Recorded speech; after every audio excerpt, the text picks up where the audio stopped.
everybody mọ̀ kó tó wá gbé ẹjọ́ wọn sórí social media máa ń gẹnu sí wọ́n lè ti wò kó ti wò kó bí àwọn òfẹ́ gbé wá ẹ rí update kan tó kọ ó ní máa ń ṣe bí Ọlọ́run you be doing like a god as if you are the one whole a whole world òun náà mo reason tó ṣe gbé wá ìyẹn ò kàn mí ìyẹn mi ní ìsinmi lè gbọ́ mi wá sórí social media ó dẹ̀ gbé wá ó mọ reason ògbà tí ò gbé láti join ó mọ reason but ọmọ yẹn gbogbo alábíàmọ ọmọ yẹn ẹwọn many bloggers tó ti gbé picture ọmọ yẹn nísìnyí okay can you blame the lady mi lè blame her because mi ò bàtà tó wọ̀ I'm not in her shoe òun náà lọ òun náà ń ta òun náà mọ pain so I can't blame her. ẹ já pa táàpù ẹjọ́. torí mi ò sí inú shoe ẹ̀ tí mo wà nínú shoe àbó tó ṣe mí ní ma ní àkó tó ṣe yìí dá nǹkan tí ó ṣe yàn rí ẹ máa kò ṣe á rí òun sínú shoe èèyàn wọ́n á máa condemn èèyàn. No, don't do things like that. Nǹkan tó bá ti ṣe é rí tó ṣe wà nínú shoe èèyàn ló máa condemn mi nísìnyí mi condemn mi lé ní mo mọ̀ pé no matter what náà máa náwọn ibi kankan but ẹbí tó níyẹn wọn náà mi ì tẹ̀fẹ́ wò mọ́ mi ì fẹ́ mọ̀ mọ́ nítorí nǹkan tó ṣe fún mi yìí mi ò fẹ́ mọ̀ mọ́ ẹwọ́n mọ ẹ bó ṣe ṣe kó dáná ta ló mọ̀ pé ọmọ ẹ̀ ní ṣe ta ló mọ̀ pé ọmọ ẹ̀ is a special child láti jọjọ wọn tó kò giri òun náà ń bò ó gbé síta ó dàbí pé torí ọmọ yẹn gan-an ló ní kò ní confidence wọ́n máa ń ṣe bí Femi máa ń ṣe bí Ọlọ́run fún ọmọ yẹn jẹ́ kó wà depressed nǹkan bẹ́ẹ̀ yẹn mo dáná tó bá tẹ ẹnu kankan kó tẹ wá sọ̀rọ̀ kó wá fi sílẹ̀ ó ti kókó ní o ti ṣe gbogbo ẹ̀ kó tẹ wá sọ pé kó wá sọ fún ẹbí pé nítorí ilé tó tà yẹn o àbí nítorí ọmọ ó yẹ kó mọ nǹkan tó ṣe fún o but nítorí ilé tó tà yẹn ò ní lọ síbẹ̀ mọ́ but ní ìsinyìí èmi ti tèmi tó bá ní kí n sọ but I cannot judge tó bá ní kí n ṣe wọ́n nílé mi ló wà ní Lẹ́kì tó ń gbé ìwọ́n tó wà ní wọ́n tẹ̀lé lédi yẹn sọ pé kò yáwó báǹkì wípé ó ní bàbá àṣàlẹ̀ tó ń fún lówó ó jẹ́ bẹ́ẹ̀ kò jẹ́ bẹ́ẹ̀ we don't know but n tá a rí lórí social media òun ni a máa fi sọ̀rọ̀ ní ìsìn gbogbo ohun èèyàn tó ń support lédi ṣe wọ́n lédi èdè tẹ̀lé parí ẹ̀ ti gbogbo everybody tó ń support ẹ̀ náà wọ́n support ẹ̀ because of the song pé kò bá má ṣe bẹ́ẹ̀ yẹn orin òun nìyẹn náà pẹ̀lú ọmọ ọwọ́ ẹ̀ ok gbọ́n ẹ lè síta ẹ ní ìsìn yìí kí ọmọ social media àwọn náà fẹ́ dáwọ́ fún kọ́ wá dáwọ́ fún kọ́ ṣe gbogbo ẹ̀ ṣọ́ọ̀ yẹn máa tọ́ lẹ́yìn ìtìjú ní Fẹ́mi gan-an àníṣe tí Fẹ́mi ń ṣe gan-an ṣé tó wà sensitive ni kí ni ẹ̀kọ́ lè rẹ̀ ẹ̀kẹ́ tí ó bá mọ̀ kó sì yẹ kó ṣe bẹ́ẹ̀ yẹn inú tí ò bá ń bí ó yẹ kó fọwọ́ wọnú ni kò yẹ kó ní kọ́ ti ṣọ́ọ̀bù yẹn tó bá yẹ pọ̀tẹ̀ òun tó tẹ̀lé jẹ gbèsè ó yẹ kó mọ bó ṣe máa pardon ẹ̀ pé táyé bá gbélé yìí ó máa sọ mí lẹ́nu ni o ẹ̀ tún wá gbalé wọ́n tún gbalé lọ́wọ́ ẹ̀ mi mọ nǹkan tí mi fẹ́ sọ wọn for that one no èmi kàn dé máa action yẹn o mo kàn dé máa action yẹn.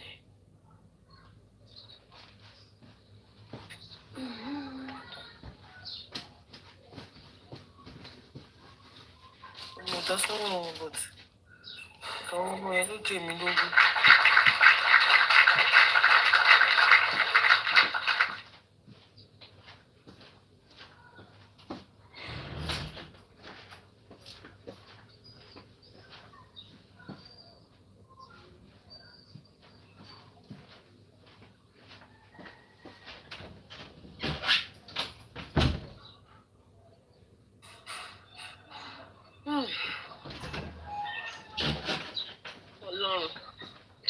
ju gbogbo ẹ̀ lọ ṣe rí àwọn méjèèjì amicably they need to settle this fight because àwọn blogger wọn máa bá wọn fẹ́ lójú ṣe mọ̀ pé lómi abólóde fẹ́ lójú ni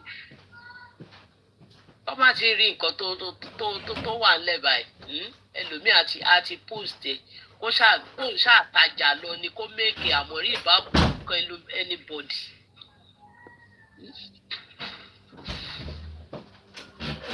Àní woman yẹn kàn ṣe mí because ó ti wà traumatized by ó dẹ̀ ti wà depressed because gbogbo nǹkan tó gbójúlé láyé ẹ̀ ó ní báǹkì ti gbà lọ yẹn kò sí kankan mọ́ there is no hope for her again the only thing tó wà lọ́wọ́ ẹ̀ ó ń lọ́mọ yẹn ó ń lọ́mọ yẹn and ó dẹ̀ ti wo wájú ó ti wo ẹ̀yìn ó ti rí i pé gbogbo màá dirú màá dé gbá fún ẹ kò sí kankan mọ́ báyìí that is why tó tún ṣe lọ síbẹ̀ yẹn ipe tó ń bá tiẹ̀ lọ síbẹ̀ bóyá a lè fojú àánú á tiẹ̀ bó ń ṣe lẹ́kùn òun á tún lè sọ mọ́ ẹ̀dẹ̀ because ó wo wájú ó wo ẹ̀yìn ó wo gbogbo ẹ̀ sí kò sí kankan. That is the update tó kọ yẹn lèmi ń deliberate lé lórí òjíròrò update yẹn èyí tó kọ́ ń sìn. Ó ti mú wájú ó ti mú. Ṣé ká fi ọ̀rọ̀ kí lorúkọ ẹ̀ sílẹ̀? Ká lọ bá àwọn wálé tí wà ń ta o. Máa wọ́n wálé oní. Wálé bẹ̀rẹ̀ ó yá mọ́ mi. Àwọn Ọlọ́run máa bá wọn yanjú ẹ̀ ọmọ yẹn kò ní ṣọ́kú mọ́ ẹ lójú. Níbo lọ́mọ ọ̀sá lọ? Níbo ló ń lọ ọmọ? Mo rí fídíò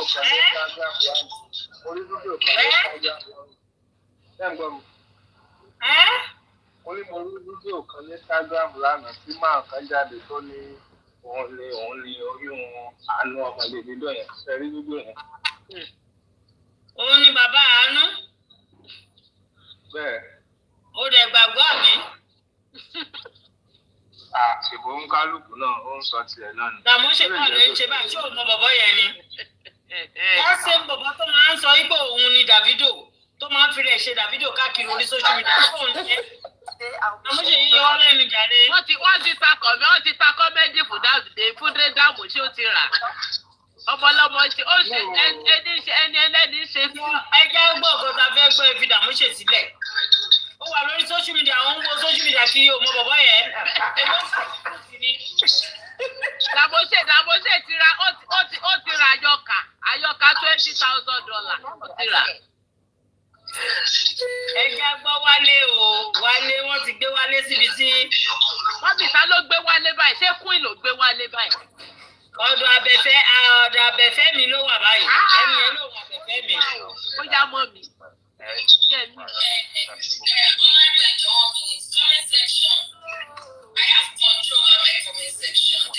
Torí Wálé wà lọ́dọ̀ ẹni ìbọ̀rọ̀ ń play meme ló dàbí kó ń sọ̀rọ̀ yìí wọ́n play meme bọ̀ Wálé wà níbi tí mo ṣe yìí. Ok wọ́n stream meme àbí. Kódà kí lorúkọ ìlú ti débẹ̀ Gúdàtì ti débẹ̀ tó ti dójú ẹ̀. Wọ́n máa fàjá láàárọ̀.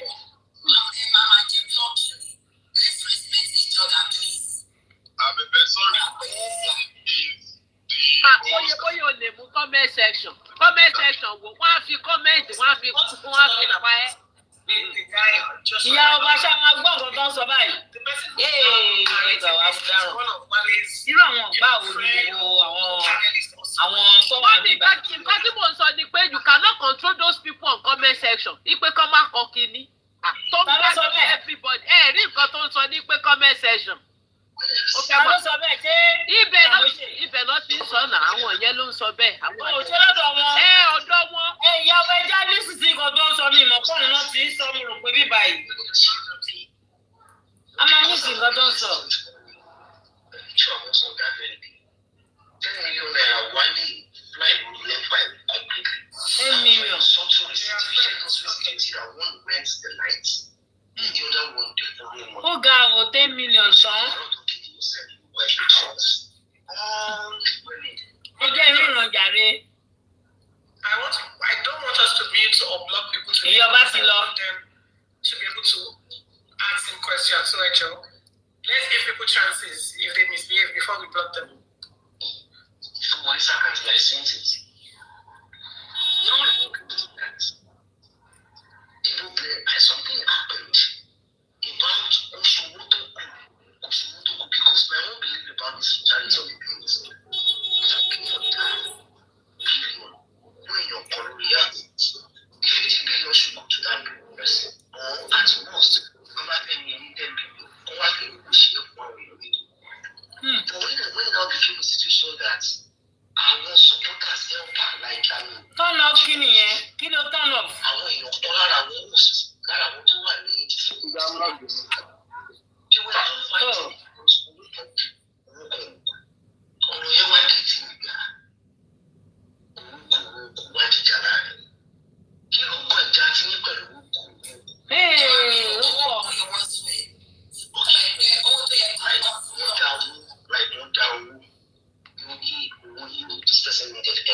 many years they are contributing that money. That money was meant to be given to that person to help that person as contributed.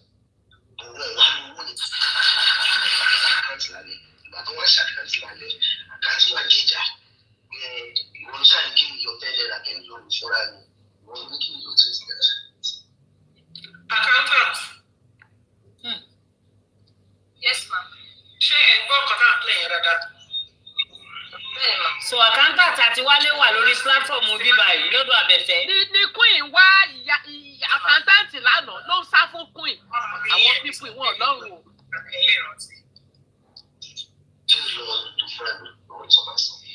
You understand?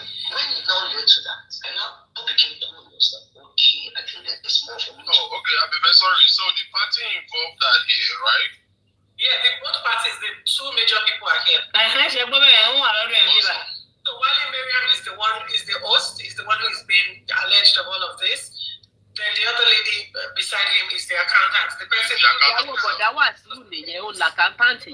Awesome. Yeah, all right. I'm guest you will not follow you. So those of you know, I'm writing questions. What they're saying. started putting into Wale's platform. During the party, one for Wale, I will not be monitoring. Where I can't let my key. During the party, one notice not to be Sakana, I will message Wale.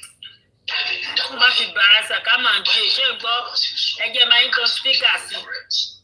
Wọ́n bí èmi máa sọ̀rọ̀ o, màá máa íńtájẹ́ẹ̀tì lórí nǹkan tó ń sọ yẹn o. Báwo lẹ ṣe wá fẹ́ kọ́ ká gbọ́ nǹkan tó ń sọ ń báyìí? Gẹ́gẹ́ wà bá Dubai, wọ́n rí aláàbò. Gẹ́gẹ́ ló ń sinú. Wọ́n rí aláàbò. Ẹ jẹ́ ká máa kọ́ wa táàpù. Ẹ má yẹ kán lọ́jà wa sínú ibi tí ò bọ́ sí o. Tá a bá ti ẹ̀ díjì. Contributed 964,000 naira for that lady. So anything I buy so 800,000 don't 800,000 you go to buy one jambe. Or you can go to the bank and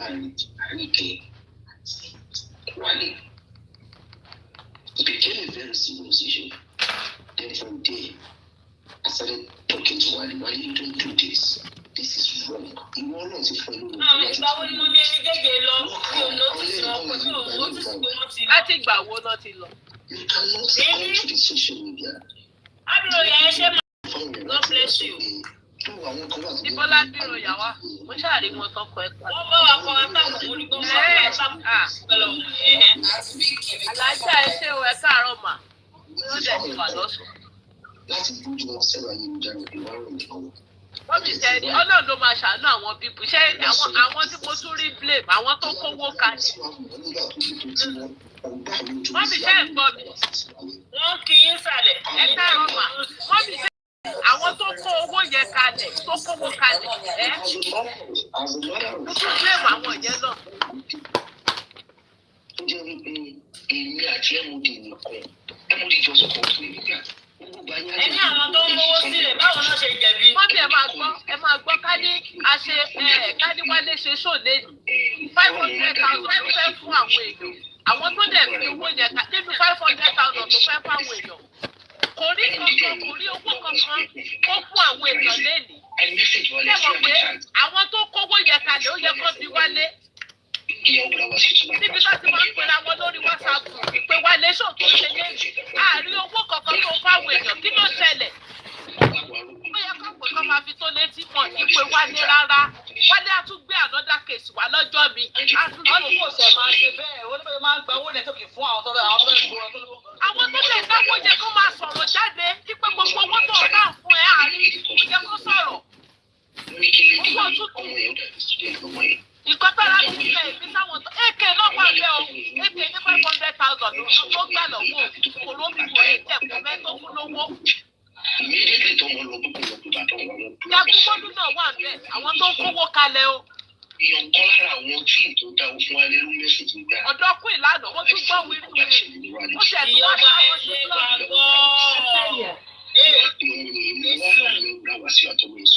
Ọlọ́gbà lọ́ọ̀yà wa o. Lórí ọ̀rọ̀ ọlọ́rọ̀ dánú tí mo bá fi you give that girl the money like ṣáà power tap. Bàbá yẹn kò kọ́ Ní power tap bẹ́yẹn. Àpàyà alájà àbíróyà. Ẹ káàárọ̀. Ṣé jí dáadáa? Remember the name is slow. Ọlọ́run mọ́mí afrod Ọlọ́run mi bí ìyọba ìdí ọ̀pá. Kí ló ṣẹlẹ̀? Ẹ má rẹ́rìn sọ̀rọ̀ mi. Kí ló ṣẹlẹ̀? Ẹ má rẹ́rìn sọ̀rọ̀ mi. Lẹ́yìn àti ìyá afrod ti ń jà nìyẹn. Báwo ẹ má rẹ́rìn? Ẹni kẹ́ni bá wà sí ọ̀dọ̀ yìí mo ń bọ̀ lọ́la. Màá wá káwọn ọmọ mi tó wà lọ́wọ́ ní ẹ̀kú kọ́mọ wá. Màá wá kọ́ wọn. Ìyọba ẹgbẹ́ fún nǹkan tá a ní sísí. Mọ́mí lórí ọ̀rọ̀ wálé náà. There was a time I made videos. Ṣé lélẹ̀ ìta yìí sọ yẹn ní sísí bì kan ni? Àwọn èèyàn kan máa ń bí tọ̀ lè tí ì gbọ́. Odidi 10 million naira. Ọlọ́run. Take it if you can bring it down. So it is not Ẹ bá wa táàpù o, dàbọ̀ ṣe. Sọ yìí kọ́, everybody àdàbọ̀ blọ́ọ̀kì àgbéṣẹ́ ẹ̀ka wa táàpù. Mọ́mí wọlé mú bọ́ àpáàpù. Wípé kò fẹ́ lọ chat Ẹ bá wa táàpù bí ọ̀rọ̀. Fóònù mi ti fẹ́ kú mo lọ sí ọ̀dà àbókí. Sẹ́ẹ̀nì náà ni kò sí náà.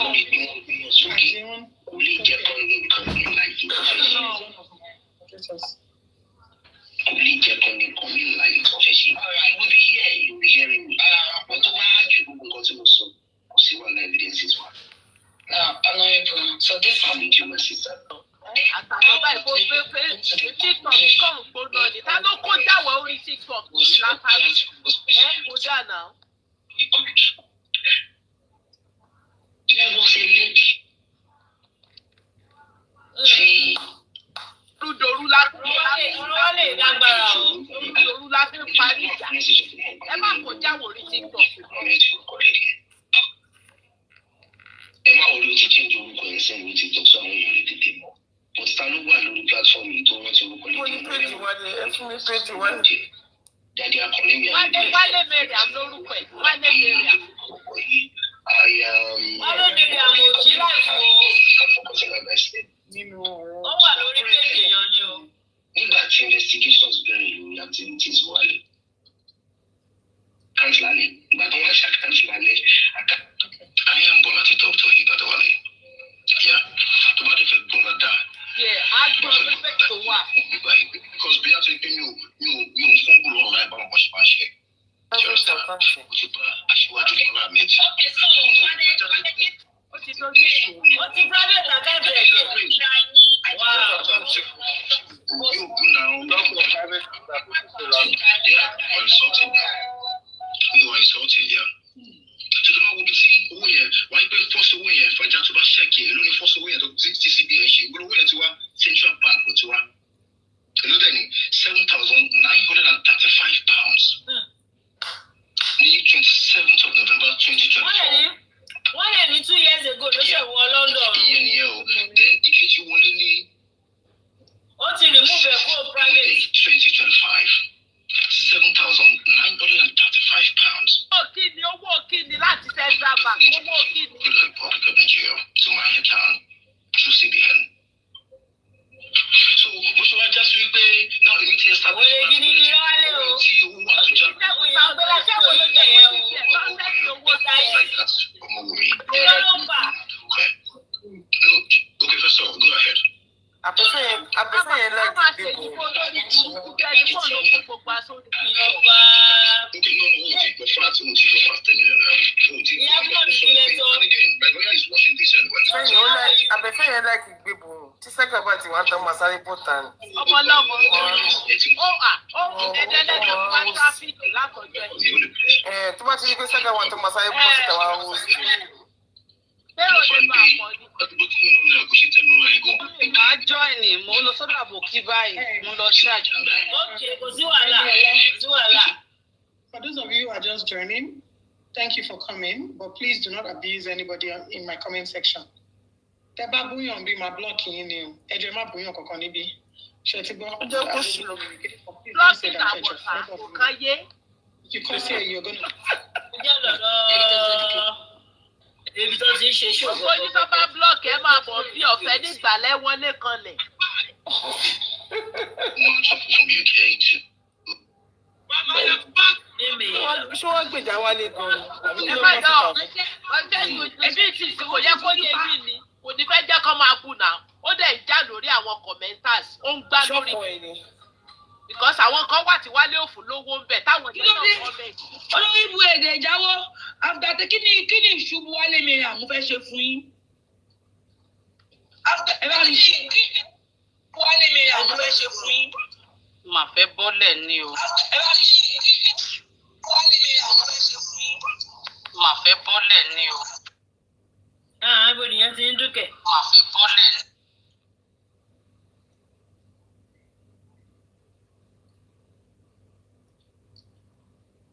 yóò dàbí àwọn ló fẹ́ bọ́lẹ̀ wọn sí lọ́dọ̀ fàájà nation náà bí wọ́n sọ pọ́ọ̀dọ̀ fàájà. Èlò ń sọ̀rọ̀ jẹ́ o. Mímì kọ́. Ọmọ nǹkan tó ń sọ lórí bàtà láti ṣe ó máa ń tán. Please can hold on no. Because maybe I don't want us to stay on old video for the previous video for. No, so you see, we can actually. 40K yẹn ò tí wọlé o. 40K yẹn ò tí wọlé o. Ṣùgbọ́n. So the 10 million aspect has been verified. Wọ́n ti wálé wọn private o. Directly from Wọ́n ti wọ́n private o. Wherever Wale said the money is from. Ó wà lọ́dọ̀ àbòsẹ̀ mo ti fọ́nù ẹ̀. Ó wà ń bẹ̀ bọ́ ó ti privatize account ẹ̀. Ó ti ṣàkáǹtì Ní sí ìgbà yẹn tó pọ̀ mí ló jẹ́ dákẹ́lẹ̀ ẹ̀kọ́ yẹn. Account ẹ̀ ti wà ń private. Again, with this, it's not verified. Okay, cool. Again, with this part that we're listening to, Wale here was trying to get Queen of Oba to confirm that she's the one who told him that this mommy of Balolo, this is accountant. Mr. Something. Ìyàwó bọ̀dá wà sí òkè kó bẹ́ẹ̀ ẹ̀ sọ ó dé nìyẹn. Several people to solicit for fund rather than putting the money in different accounts. Use this person's account. In any party, I want us to move on to the main allegations and not just Iyawo brother was you. God bless you. Comment section I share ain't gonna baby show you. So if you this recording will clarify pé Queen of Oba ló sọ fún Wale pé kó lo account sí ẹni yìí láti máa fi gbowó. Let's go to the next allegation. Oh, ring consulting. Okay. Mo ní evidence that. Okay. I just told you I've got the receipt of the money with me that was transferred to the same account. Now I can't afford. But I can't verify for the end. You need 500. No, I'm not sure. For the end, well, so just chill, please. So in this part, there in this particular part, there are two allegations in this allegation is that. I want to disappoint you, you know. What is upon this disappointing? The family, especially my family. Òyìnbó orí ibú yìí ni kò ní gbẹ́mi sókè. It's a better my family. Ló jẹ́ sọ Yorùbá. Orí ibú iná ni. Okay, that's actually the tough moment for me. The tough time for me. Well, we'll just go on and make my speech. I'll go on and make. Ṣé nǹkan ṣe ń sọ̀rọ̀? Thank you. I go on with my speech. My supporters, my family. My supporters. My family.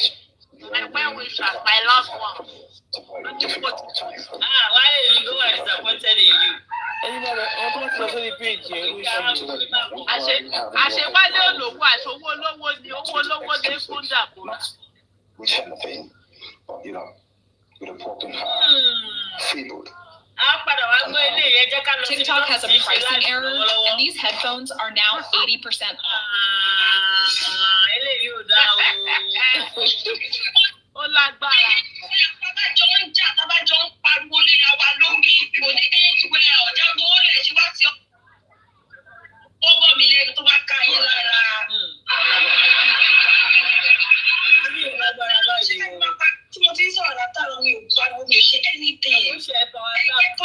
Ó ní àti ìgbà wa táàpù bọ̀ Mami, iye tẹ́ ẹ ṣe owó 1,000 látàárọ̀. I need that here. Mọ́mì kí ni yóò lọ ni? Àwọn nǹkan tó ṣe TikTok ṣé àwọn ayé tún ti mú TikTok ní báyìí tó láwọn náà tó ṣe TikTok ìgbàlẹ̀ pátá sí i mo rí. Ẹ ṣe látàárọ̀. Ó ṣe mọ́mì o. Ó ṣe o. Social media. And I know that the purpose of this is for him to learn. You know, I'll manage people like that. You people to manage me, Shego. The purpose is for him to see where he made mistakes, pick his errors, and learn from it. Don't make a mistake, Isha. Ọ̀rọ̀ mistake kan tó kọ́ ìpolówó wà ìpolówó yẹn wà tẹ́mi ìpolówó wà. Ìjọba báwo la ṣe wọ́n fẹ́ gbọ́ bí tí wọ́n wà nígbà tẹ́ ń sọ̀rọ̀ tẹ́ ìjà gbọ́. You can vent and not be abusive.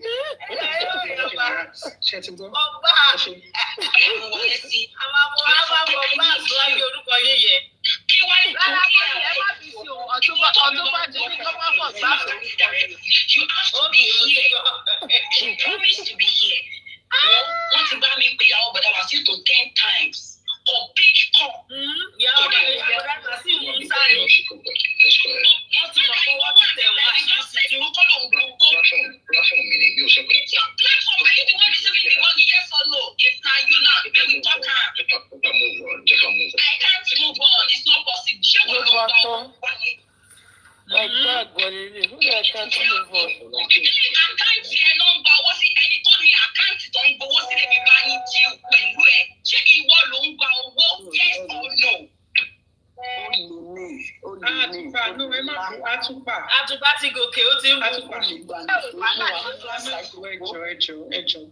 For me, everybody very question for February.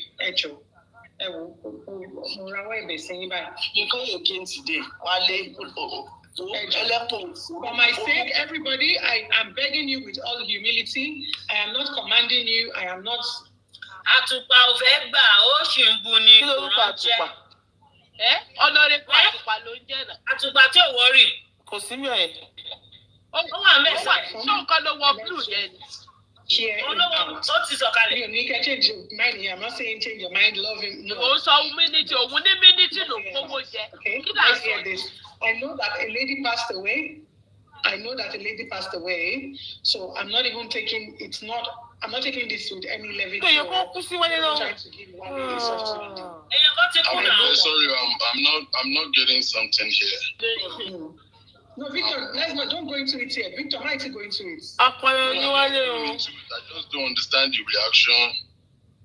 And you understand the reaction after everything. There's a lot in the see. There's something. I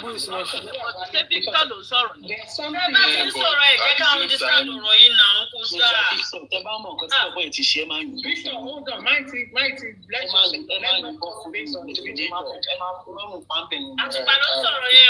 but enjoy But should we not support him? Let's hear the full story. Let's hear the recording. And everybody can pick whatever they want to pick from it and ask him questions. And whoever wants to, if whatever question we ask him, and he answers. And if we are satisfied with his answer, if we are not satisfied with his answer, and we try to let's listen to his defense, and then we now start judging from it.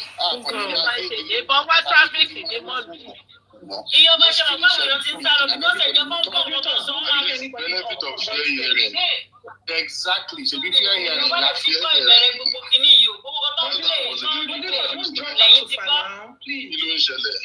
jẹ́ kí sáré sọ̀rọ̀ mú kọ fẹ́ l'opportunity pọ̀ wà lókè mi ò wá búyàn ẹ̀jọ̀.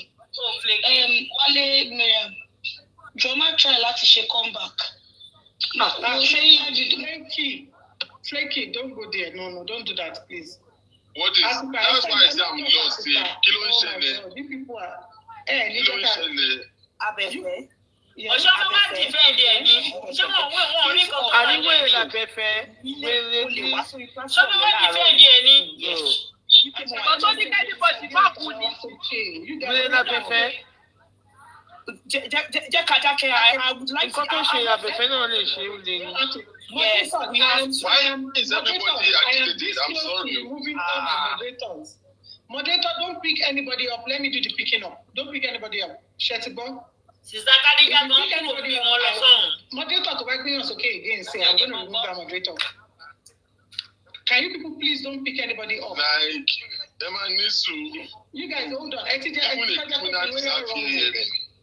Come on, you should be put in the support.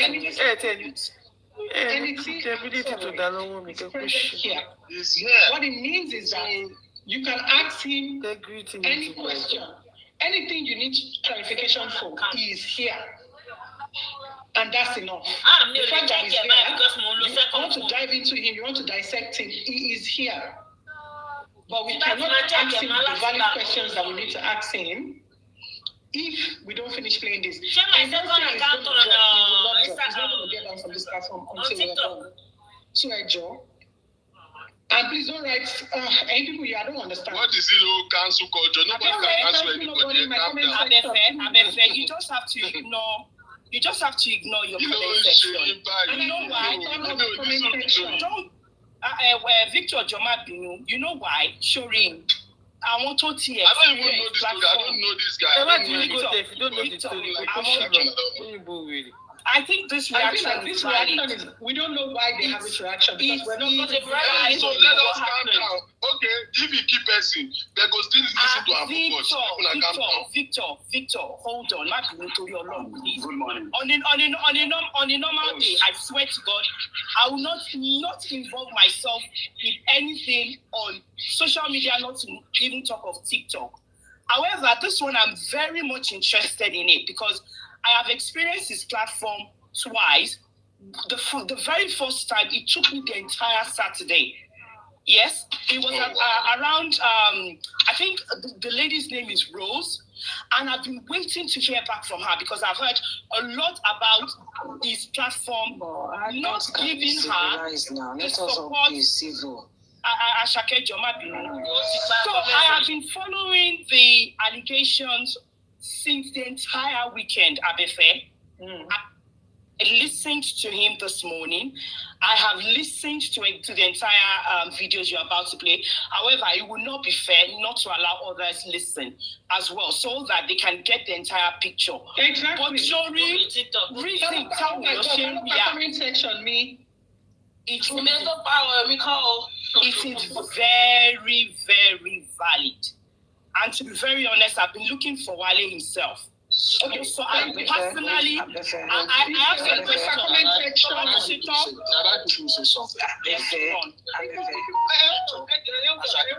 Can I quickly say something? Yeah. The bottom line is this. Yeah. And then remove that moderator that is doing that now. Must everybody be moderator on this? And Tony paid Tony Utoja host. Only can stop. And you continue to write down. What kind of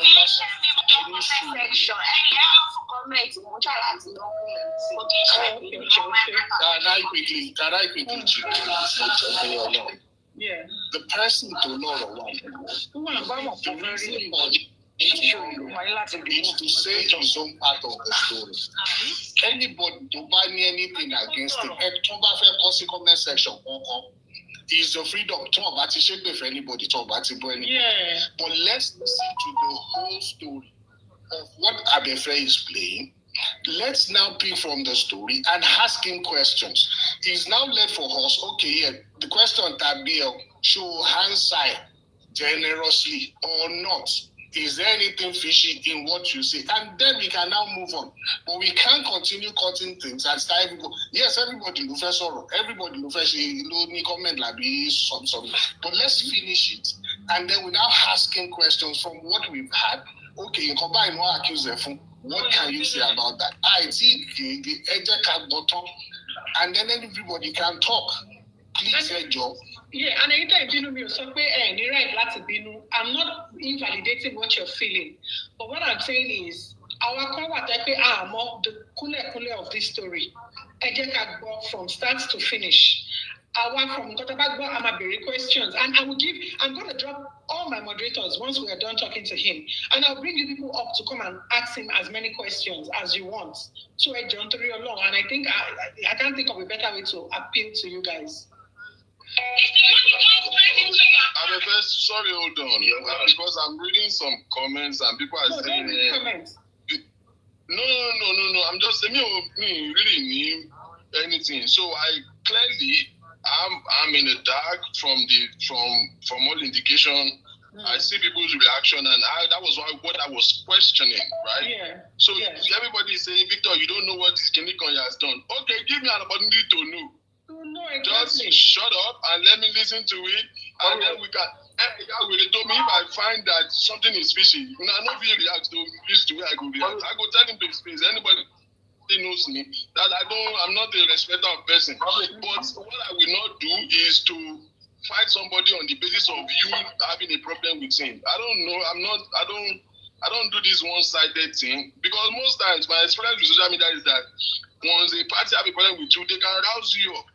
Right now, I can't say he did something. I can't say he did not. So I don't. So give me the opportunity to hear. That is what we are saying.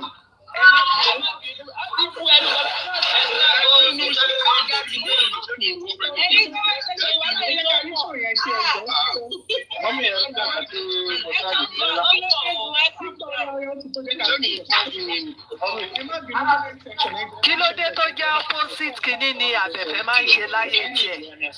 Opposite ni judgment ló máa ń ṣe. Kò ń go for the right justice.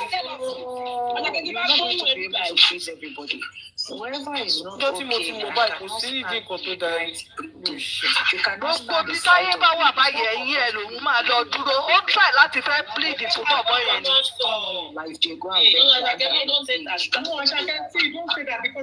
Wọ́n máa ń jẹ àkáǹtì ẹ̀ ní orí ẹ̀ tí ò pé yẹn á pé.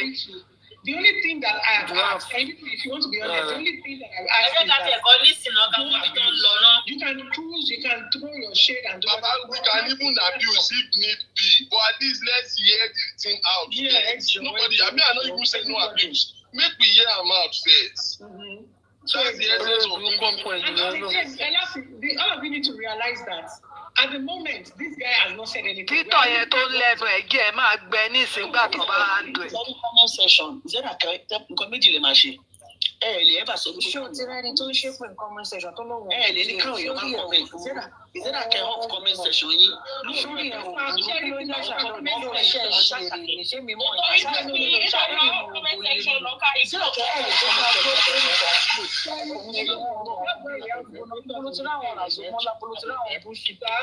ọ̀nà yìí wà ń bọ̀ ọ̀bà ìgbà yẹn ni wọ́n tún wá gbà sí platform ẹ̀ àti ìyàwó wa sí gbogbo ọjọ́ wa bí ayé wọn ò ní dà. Bóyá wọ́n wá lọ́ọ̀fì yàrá ẹ̀ bẹ́ẹ̀ ló bá wà lẹ́yìn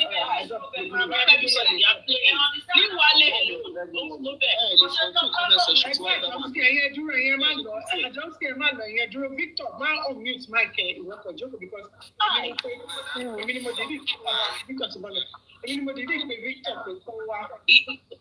But mo ti mọ̀ pé bí bóde ti gbẹ pé kó jọ kó make sure pé kò fi bínú ṣe. Because we are still listening to something, we've not finished. Let comment sections write whatever they want to write. We continue to listen to it. And if anybody has any questions, then we ask him. Abi? Àti drop àtùpà. Àtùpà ẹ máa bọ̀ lókè, Victor máa bọ̀ lókè jọ. Ẹ jẹ́ ká gbọ́ kíní ìdílé ẹ̀. Àti everybody have, that's the problem. The fact is, we're just in part 5. Kíní ìdí ẹ̀ lọ fà di part kíní kan. We're only in part 5. Ẹ jọ. You should be here. Why are you telling me you are here? People need láti wà bí wọ́n. She has to be here. Ìyàwó bọ̀dá wà sí onídìí láti wà bí. Mi ò lè move on because all evidence are pointing to her. I can't tell her owó sí. She is your moderator. As a host, tó bá mọ̀ pé wọ́n block èèyàn tí moderator ẹ̀ block èèyàn. Ẹni tó receive owó, bí o acknowledge owó tó receive, ìwọ ṣàkọ́ ló ń gbowó. Ṣé wọ́n ló ń gbowó ni? Ṣé wọ́n ṣàtìwà lórí platform tó ń bá wọlé? Now you go dey ask your brother wá sí èlò ló ti wọlé. So for someone tó ń gba owó, she should be able to acknowledge any money. She is your moderator, òun ló dẹ̀ ń gbowó. So tí owó bá wọ àkáǹtì ẹ̀ tí wọ́n mọ̀ tó ń lù tẹ́ni ẹ̀ tó block ẹ̀, how do you want to know? So it has to be here. I know what I'm saying. I'm not a fool. She has to be here. don't know. Evidence owó wà lọ́wọ́ mi. Receipt wà lọ́wọ́ mi. Orúkọ wà lọ́wọ́ mi. But ẹni tó ń gba owó mo fẹ́ rí lókè. That's my point. Ṣé méjèèjì yẹn àbí? Méjèèjì wo, do you know how many evidence wey dey my hand? Mo ṣe ní kó calm down. Ṣé mi dey buy me ní? Wọ́n ní ìyẹn láyà, ó ti ṣàpá lọ́dún fídíò, ó kọ́ ni. Wọ́n lè fún 50K, ìyẹn sì wà lẹ̀. So let's calm down, I go try to calm down. Eléyìí ò ní kókó ṣe nípa pé èèyàn méjèèjì yẹn, do you know how many evidence wey I get? Ẹ̀sùn wíṣẹ́ 240 ńkọ́, bí ọ̀nà calm down. Ẹ̀sùn wíṣẹ́ 100 bí ọ̀nà block ńkọ́, ẹ̀tọ́ sọ 80 the block ńkọ́. I've got so many here, èmi kò rí mi kọ́ ni. I can't move on if your accountant is not here. That is my problem. Mo ti kò tó débi bí akò tó join. Mo ti sọ pé bá mi ṣe é sí ọ̀bẹ̀dà wá sí. Mo tẹ̀lé tó ní nọ́mbà ẹ̀, I get your number. Mo ti ní nọ́mbà mi pé kí ni court for you know people. Àyè tó bá wọn mú bẹ́ẹ̀ jẹ́ ṣe ẹ̀sìn ọ̀dẹ́ before then I will move on pẹ̀lú other ones. We can't move on. All transaction is on her. Don't you get it? Okay. All transaction is pointing to that same account. Ó dàbí pé mo ṣe ń gbọ́ lórí platform yìí sì mo ń gbà sí platform account. Tó bá sọ fún mi pé queen láti January to December last year, báwo ló ṣe lé báwo ṣe jáde? Wọ́n ní ìyá mi transaction mi pẹ̀lú my transaction is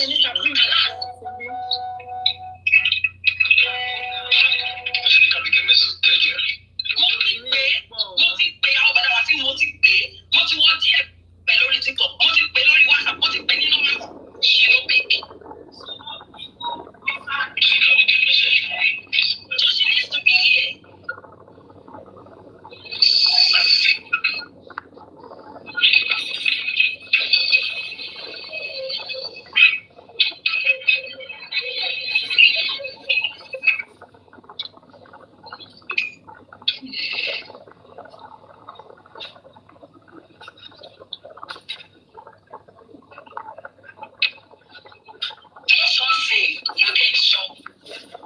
Gbogbo owó tó wà lẹ́yìn tó wọ àkáǹtì ìyàwó náà wá sí tí ó acknowledge tí wọ́n dẹ̀ block it.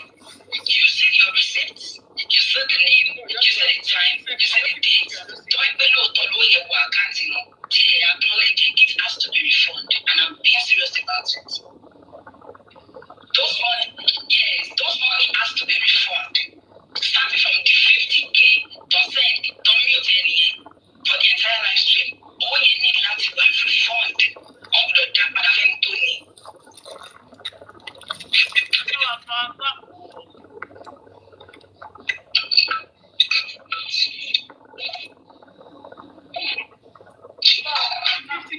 So for those of you who don't know, I've not seen her. The person has not sent a request. Said, "I need bring Faja." If she comes here, I'll definitely bring her. Okay. Anyway, so what this person is saying here is that Queen of Peace, that 50K that was not acknowledged on the show, they have to refund it. And I think in the next video we saw that she showed a screenshot of the money that was sent. So yeah, one way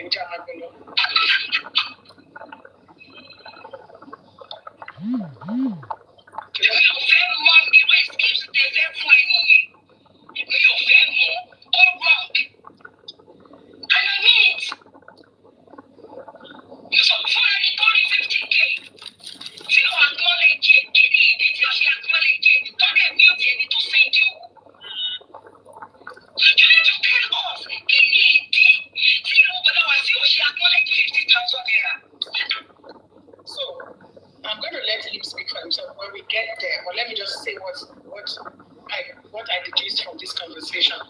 So this person said 50,000, and this person was writing in the comment section, I've said 50K, I've said 50K, I've said 50K. But they didn't acknowledge the name. And then she was muted the entire life. Now, I'm not saying this is right, I'm not saying this is wrong, but in this same conversation, we heard them say maybe she was spamming the comments and then automatically TikTok will mute the comment. So I don't know if you guys have seen lives where you're writing a particular comment and you just, the person keeps saying, oh, hey, I comment, you didn't restrict my comment, you skipped my comment. The comment sometimes will not drop. Sometimes the comment doesn't even, doesn't come to the screen.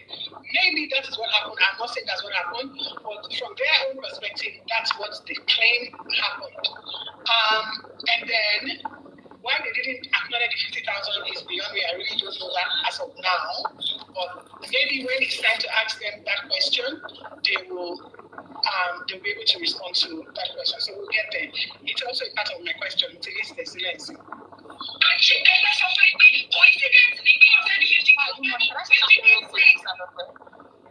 Yeah, gentlemen. Okay, so this recording is really long, like on.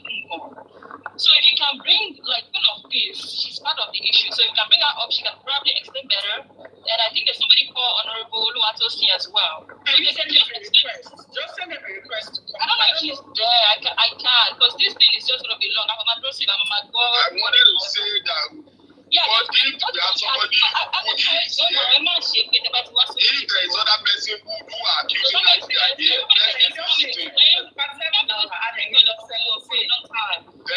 if you can summarize it, you can summarize it to us. To have a issue. Yeah, just bring the people involved up so they can speak and then we move on from that. So instead of talking about people recording, that makes sense. Thank you. Why are you trying? Bottom line now is Victor. Bottom line now is this guy has a platform. Yeah. And he does collection and charity work on his platform. Yeah. Okay. And so many people have contributed to that platform for the purpose of charity. For the purpose of charity, as maybe individual to help certain people. So the accusation now is this. People won't die, yeah. In some occasions, the recipient of those donations did not get the money. They did not get the money. Okay. Those are the claims I want to get because let's try. Some of the donations something in health. Because they found fault.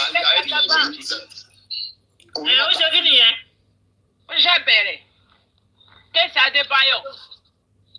Kó máa jẹ́ kéèsì Adébáyọ̀ lọ ṣe bá lè rí yẹn wò. A lè rí léyìn wò tó má ti lọ. Whether two of us, yeah, wọ́n wá divert owó yẹn sí lórí. Owó tó divert sí lórí, is there accountability for that? Ṣé kí establish bóun gbowó yẹn? Òun náà la máa bi ọlọ́rọ̀ fún. Yeah. So those are just the allegation.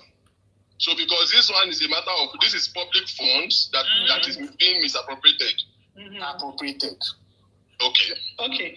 So now each instance of that money we see tabanika ma wo instances $1 because it's not one incident.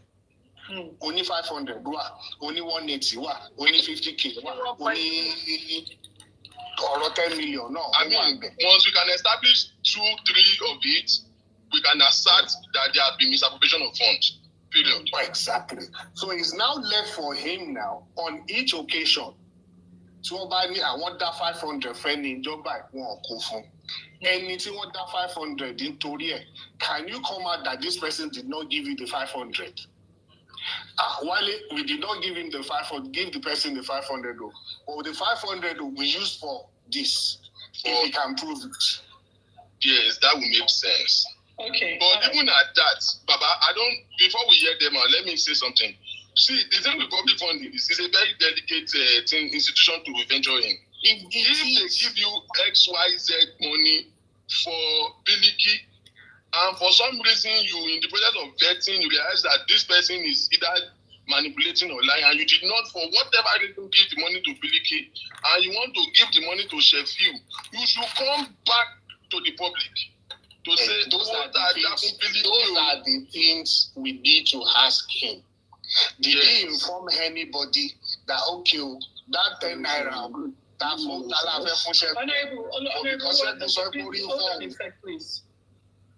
because Ṣẹ́gun sọ pé orí ń fọ́ òun o wàá find out orí ò fọ́ Ṣẹ́gun kàn fẹ́ lọ fi 10 naira wá fagbó ni o wàá wá ti rí Síkírá tẹ́bi ń pa àti fún Síkírá lẹ̀ kó bá mi. Owó tẹ dá fún Ṣẹ́gun abẹ́ fi ràn Síkírá lọ́wọ́ o. Lọ́wọ́ kí sójà tá a ní sọ pé ókè ẹ̀ fún Ṣẹ́gun lówó yẹn létà ẹ ti gbowó jẹ. Exactly. You know why I'm saying that? Because it doesn't matter. It doesn't matter if the money that was for Ṣẹ́gun was given to Sikira. Even if you did it for real, it's still misappropriation. I don't know if you understand what I'm saying. I jump still. Okay. The money was considered for Ṣẹ́gun. We have And you give it to Sikira. I understand what it's now still misappropriation. It's now left for Wale to clarify that and say, okay, this is the reason that for Sikira. Àwọn tó dáwó ṣe é gbà tá a fẹ́ fún Sikira. Ọdún sọ pé tẹ́ ẹ bá sọ fún wọn pé àwọn tó dáwó bá gbà ẹgbẹ́ fún Sikira ẹ̀dá owó padà.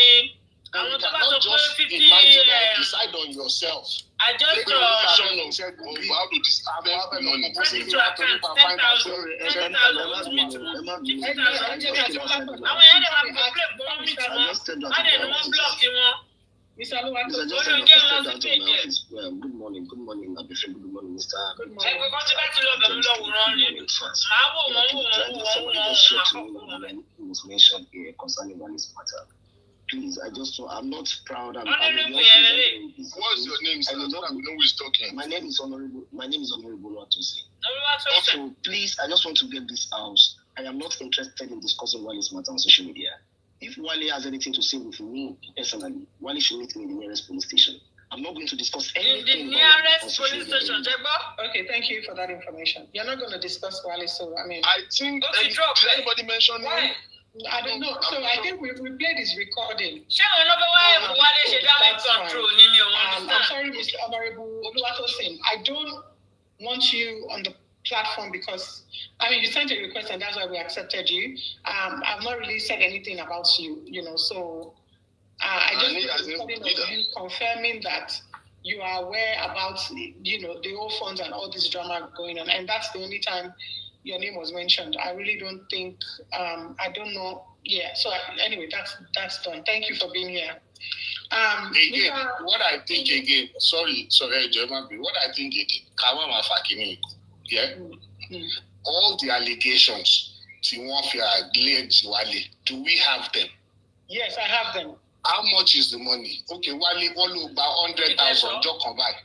Yeah, that's what I want to talk about.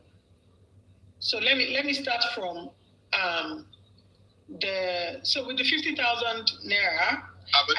Abese, is it possible to bring somebody, part of the people who are accusing him, to first of all make a statement before we start asking questions? No, the floor is open to the people who are directly involved. If they want to, they can come up so that I want to hear them first. Let's start asking him questions. When we start asking him questions, then maybe they will come up. Okay, so before you start asking questions, can you let him narrate what really happened? Then we he can't really narrate because he cannot say in Kobailo happened.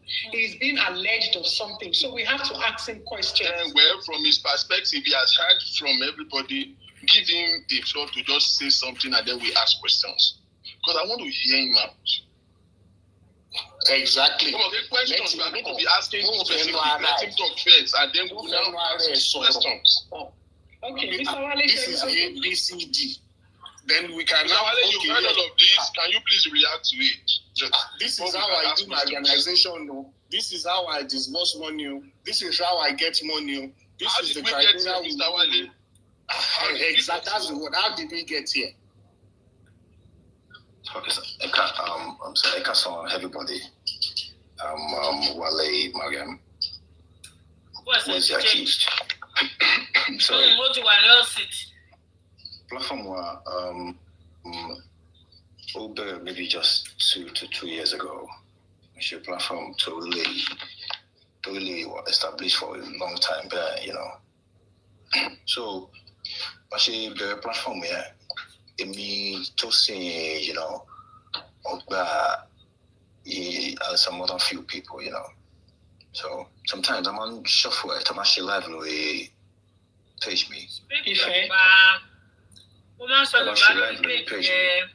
She live in way maybe the following week or following days then guys. She want TV, right? So to time call. There's a time call about the okay. Do you want to talk to family? So, it's more listener actually, my listen. The platform mostly platform mostly, yeah. So, the about she donation family. Ṣé wọ́n ti bá sọ ilé ìyá Afnod yìí máa fi lọ? Ìbẹ́ tí ní Japan ló lè mú mi lọ. Ibẹ̀ náà ní Japan yìí, ibẹ̀ ní. Mo ti gbé báàgì mi, mo ń wá mọ́tò ni. Rárá ẹ̀ nígbà tí wá mọ́tò máa bá yanjú ẹ̀. Ẹ jẹ́ káwọn èèyàn gbọ́ kankan kọ ìdúró lọ́hùn.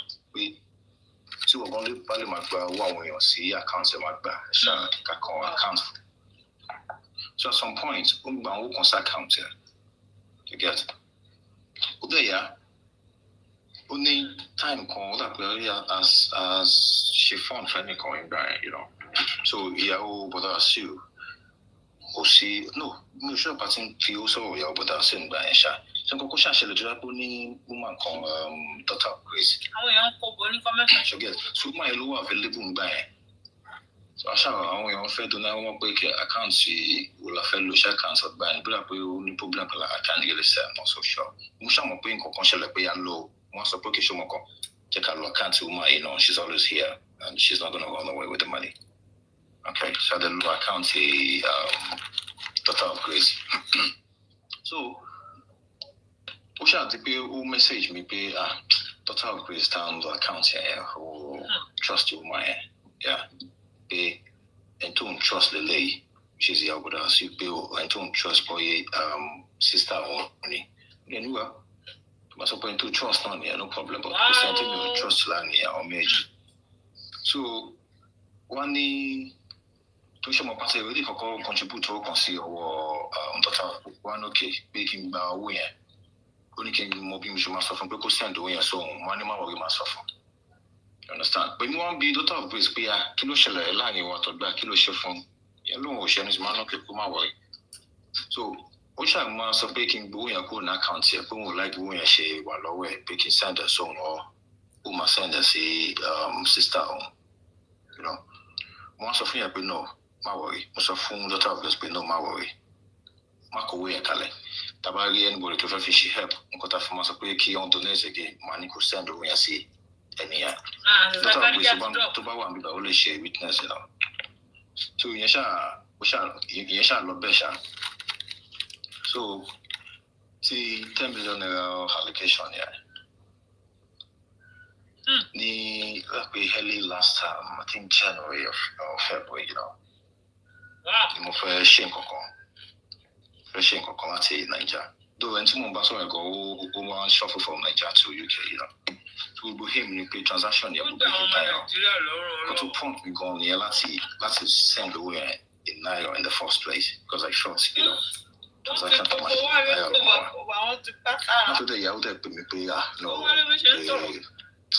afa aburo lo man pe mu afa aburo owó yìí to an UK buy Tinubu is washing Tinubu is washing I must ní Naira account so already send away a account they share money making job she say everybody can I quick one job sorry Adefe. Is that 10 million was it contributed on your platform? I don't know more about that. Was that 10 million contributed on your platform? Never. I'm also on the platform you just come there at all. So you don't need to know about 10 million. You didn't contribute it on your platform. You didn't solicit for 10 million for any purpose on your platform. No. Where that 10 million came from, who gave it to you, is what happened on your platform. It's a personal fund, right? Mr. Wale, that 10 million is a personal fund, right? Yes or no? Nobody has to know anything about your personal fund. To the point. Because in your other recording I heard you were saying, yeah, the money was sent by Tinubu. That's personal information. You don't need it. Now, Mr. Wale, hold on. Just hold on right there. So Mr. Wale just said to us now that the 10 million was not donated on his platform. Accountants. But I was here. Yeah, but I was usually by me on mute. àwọn mẹ́rin tí kò sọ̀rọ̀. Ṣé Christian ni àbí Muslim? Muslim ni wọ́n. Okay, now make sure pé gbogbo nǹkan tó bá sọ bí báyìí lé ní òótọ́ ni. Your integrity depends on what you say here on this platform today. Now, ṣé ẹ lè confirm fún gbogbo àwọn tó ń gbọ́ yín nísìnyí pé bóyá ẹ transfer o àbí ẹ transfer bóyá ọ̀rọ̀ ṣé ọ̀rọ̀ 10 million ever jẹyọ nínú àkáǹtì yín tó ń gbà owó charity tó ń gbà sí àkáǹtì yín ṣọ́rọ̀ 10 million kọ̀ọ̀kan bóyá in naira in pounds in seven ṣó jẹ mọ́ at any point at all was 10 million transferred to Mr. Wale from the money donated on that platform. Fún ọmọ lóúnjẹ nínú àwọn owó ẹ̀. Gbogbo èèyàn láwo. 10 million yín tẹ̀lé Gbogbo àwọn. Okay, all right. Let's leave it like that. Accountant is completely oblivious, knows nothing about 10 million being transferred or whatever. So we can now put that to rest. Okay? So, Mr. Wale, go ahead. So, who's probably 10 million? Ever see other allegations? Okay, thank you. So the other allegation is the 50,000 saying the concern out of the Vaja. So before they pay why do you want account for 50,000 money? You know, I mean a lot of people to send the simultaneously sometimes, so you might not really know if somebody, you know, has sent anything until the accountant says, okay, this is the total amount received. Would you say possible to don't acknowledge? You know, what is up here? Can you possible now when you only single out particular individual where you have about 700 people watching and you know sending comments at the same time.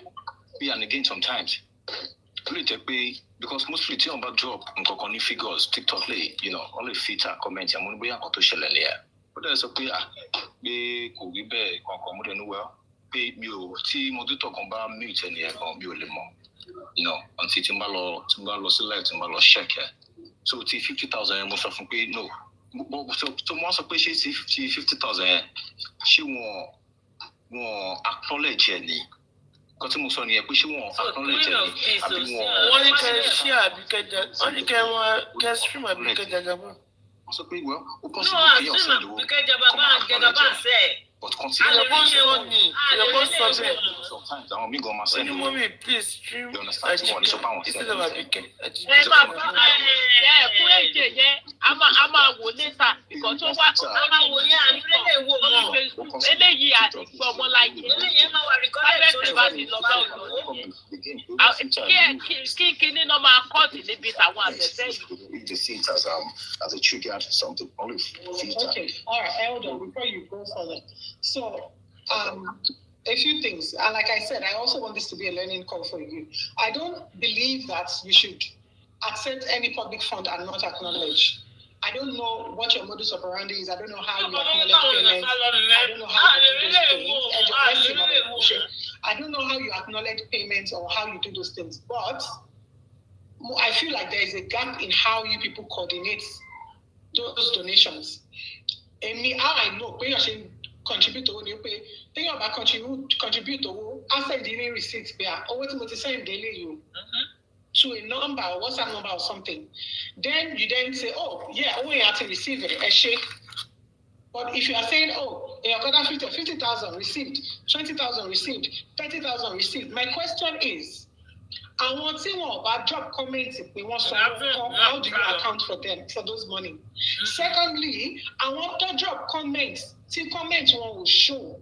Like you rightly said, there was over 1,000 people watching. So there's a possibility that somebody would have sent money and they probably would not have written it in the comments. How do you account for, how do you check your balance, check your account, and how do you acknowledge this payment? Do you come back online and say, oh, account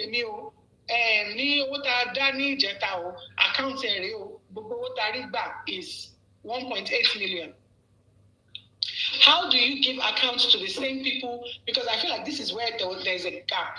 There's a gap and this gap is, you have to take accountability for that gap. Because out of the likeness that people have for you, nothing donate to what you pay, and the empathy towards and whatever suddenly, nothing donate to what you. Between you and your accountant, really there is no planning to be able to account for every penny received and to be able to acknowledge every penny received. I personally can see how, a good example, I'll give you a good example. Thank God Messi came here right in time for me to share this. Can you shut that? Aide, shut up. Leave it for now. You're disturbing my show. So at one point, a lady came on, a guy came on Messi's platform. We were on live streaming when somebody came on our platform. And when this person came, we then said, message your jam, it's a mistake, what's in your bag, get it right.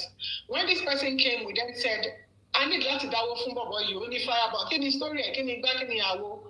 Awania, tax our being man or so, I almost came up with almost 1 million. I think I dropped 200, message up 250. More than that. More than that, yes. Yeah. So now, if that way, after like a couple of, I just sent her the receipt and she's like, I want to receive a fair share, and that was it for me. But let me tell you why accountability is very important, especially when you are taking money, you're asking people for donations online. Accountability is important, and if you don't do proper accounting and you don't give people proper account of every penny spent, you will lose your integrity, and that's what's happening now, Mr. Wale. So learn from this. Messi reached out to me 3, 4, 5 days, a week later. Befe, but what I don't just see, I'm a gope. Bye lo ṣe bọ̀bọ̀ yẹn bó ṣe lọ kiri wọ́n ní irọ́ ló ń pa ọ́ wọ́n ní kò ní ìdí ṣọ́ọ̀bù wọ́n ní kò ní ìdí gbà ọ́ kí ni ká fi owó yẹn ṣe. Àbí Messi.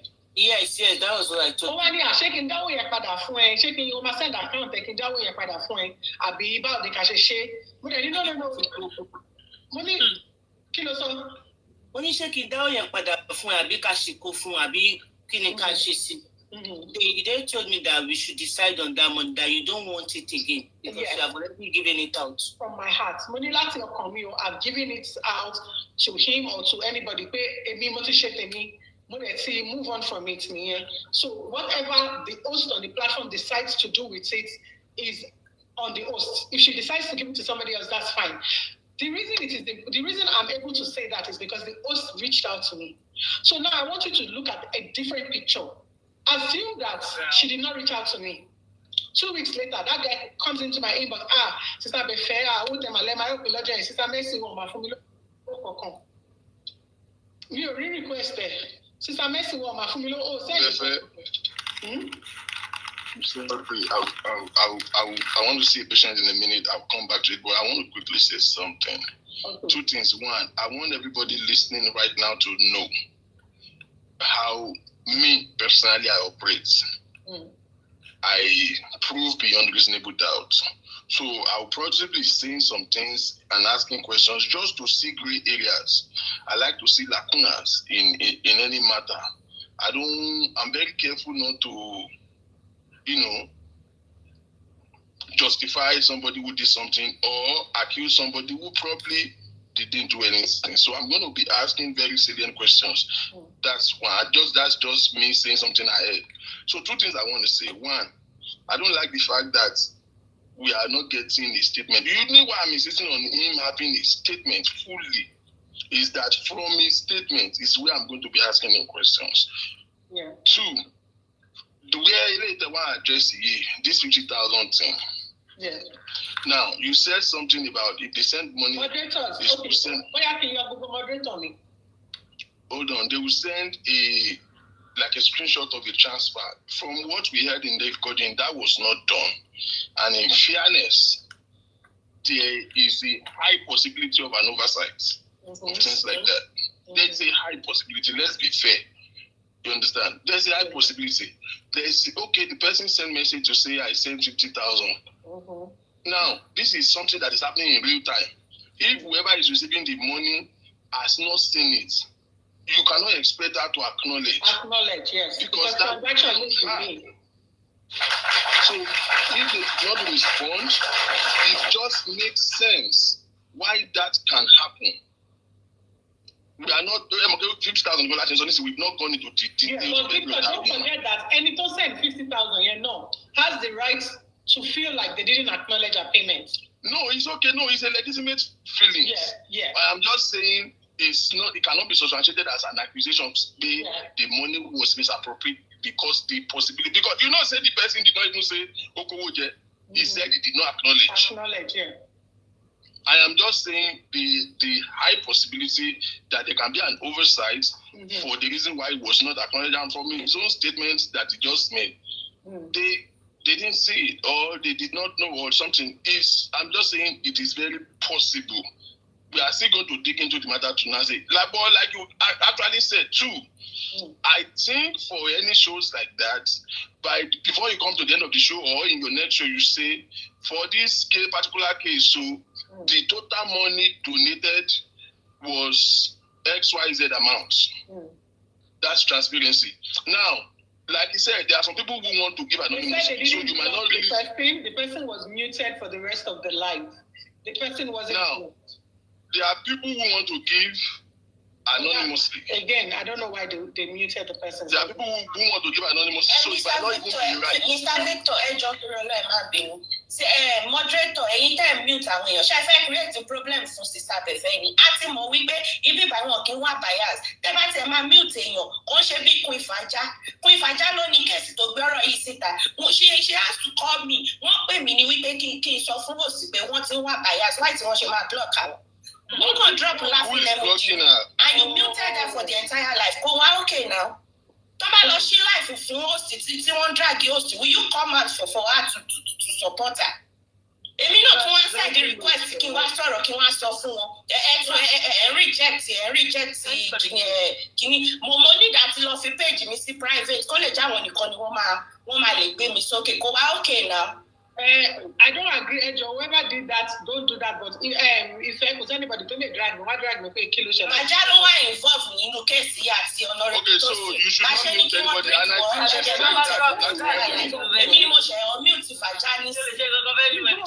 everybody, like 5 different people, not the message me pay one mute for the entire life. If you do that, then it's no longer fair. They're muting you. But okay, everybody. Okay, you know, moderator, let everybody is free to comment whatever they want to comment. I'm going to go into the block list now, and I'll block and unmute everybody. No blocking again on this platform, and don't mute anybody. Exactly. I'll keep my eye on the screen. Don't block, don't mute anybody. Leave the platform open. Moderators, don't do anything. Don't moderate for me today, Ejo.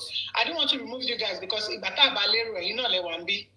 don't want to remove you guys as moderators. So don't mute anybody. And I think you even said in the beginning of the show that nobody will be silenced or anything. So I don't know who's your moderator, boy. Calm down. Emma block anybody. I'm going to go in now and unmute and unblock everybody.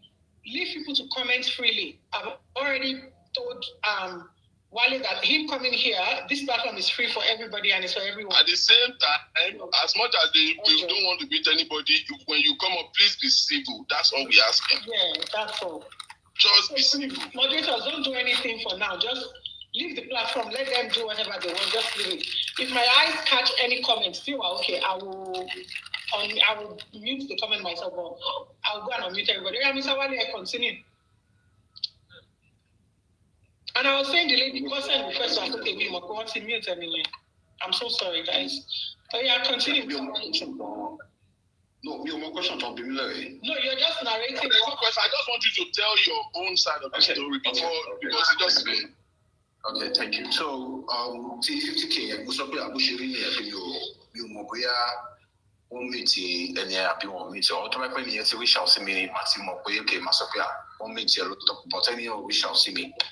So, we see moving then also 500,000 pay and 500,000. I won't acknowledge here now. 1 year 500,000 year. Shall the evidence one okay, checking the evidence here. But other people see provide evidence in 500,000. So the 500,000 one right see acknowledge 500,000. Most of the Jackie, she won't meet any money or we won't meet a good any years ago send 500. We want the acknowledge money well. To buy the pay and taking away evidence here, we should see evidence 50,000 we should see money, checking we and till now you really evidence from so the emotion here. I think that was I won't comment and say or alleged before not things like that, yeah. there's a lady that passed away. So the lady that passed away, they said AK donates 350,000 Femi, and you raised 500,000 from your platform for that lady, and the lady passed away 2 weeks ago. What do you know about that case? Okay, thank you very much. See, Toku here, call on phone care. You go into Badel one look where you have to call on video. You know, Sally, if you go on to someone, you get to see or the no. We got to take a value on our phone because on our platform, to one phone your low was a lot of we are to testify of one be by everybody by my shoulder. She telling me I was treated telling her at all, and people are really putting those things in our faces. So not why now go out now sister everybody was up in so the mic shaking me by more. Anybody to buy one funny thing say a just call loss substitute call loss substitute.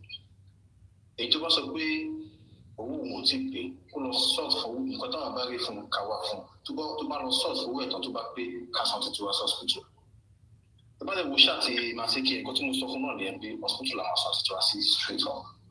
So lady don't so I go you on send videos me go you that be a motor jam na se connect to see go you that be a mo we lady be lichi uma kon wan say platform motor ni cancer be last week Friday but go and most on support 8500 and 30k for lady here.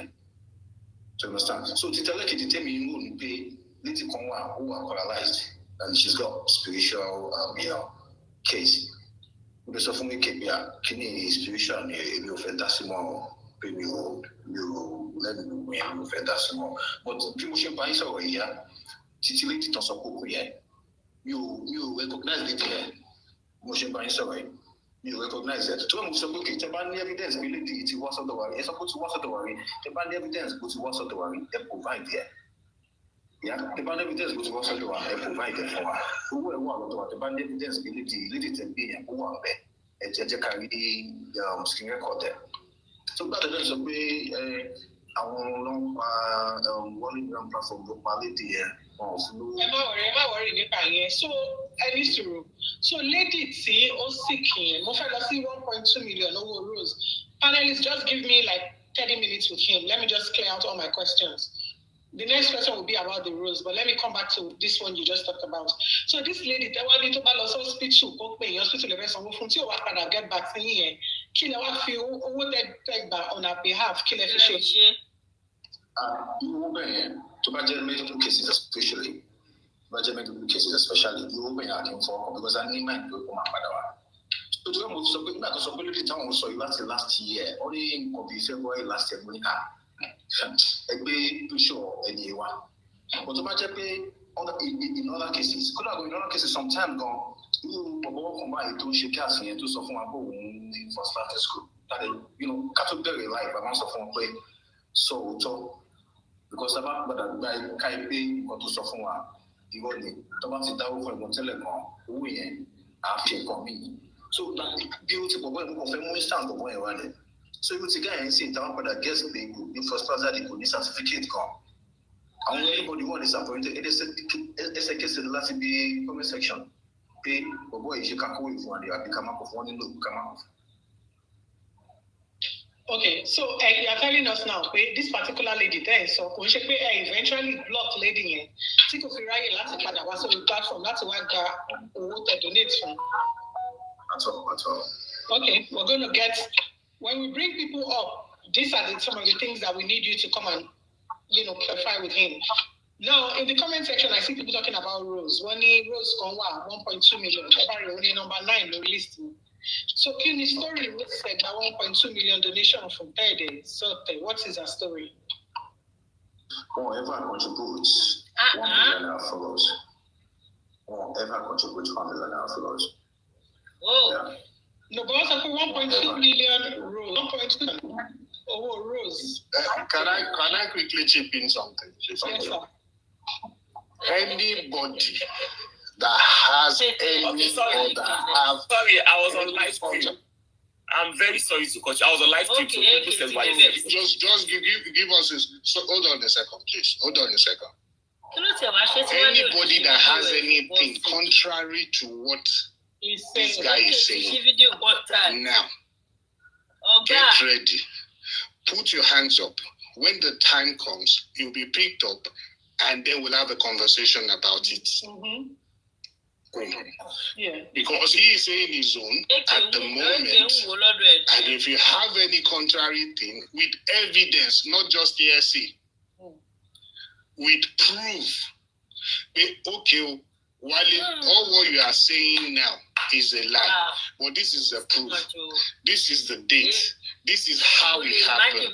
Hello, then you can come up. Hello, I just said you want to live stream someone. Yeah, so but that's the only way we can have it structured and we are able to get all the questions out. Akim, unmute your mic. Hey, I was fighting for something, Wale. You walk all over the lady to paralyze the what's of you. My jammy will you can't deny this. Never. You can never deny this. Wow. This is it. This is when the lady texted me. She needed help. This is the lady here. This is this is it. You were not the one that sent her. I was the one that sent the lady to your platform.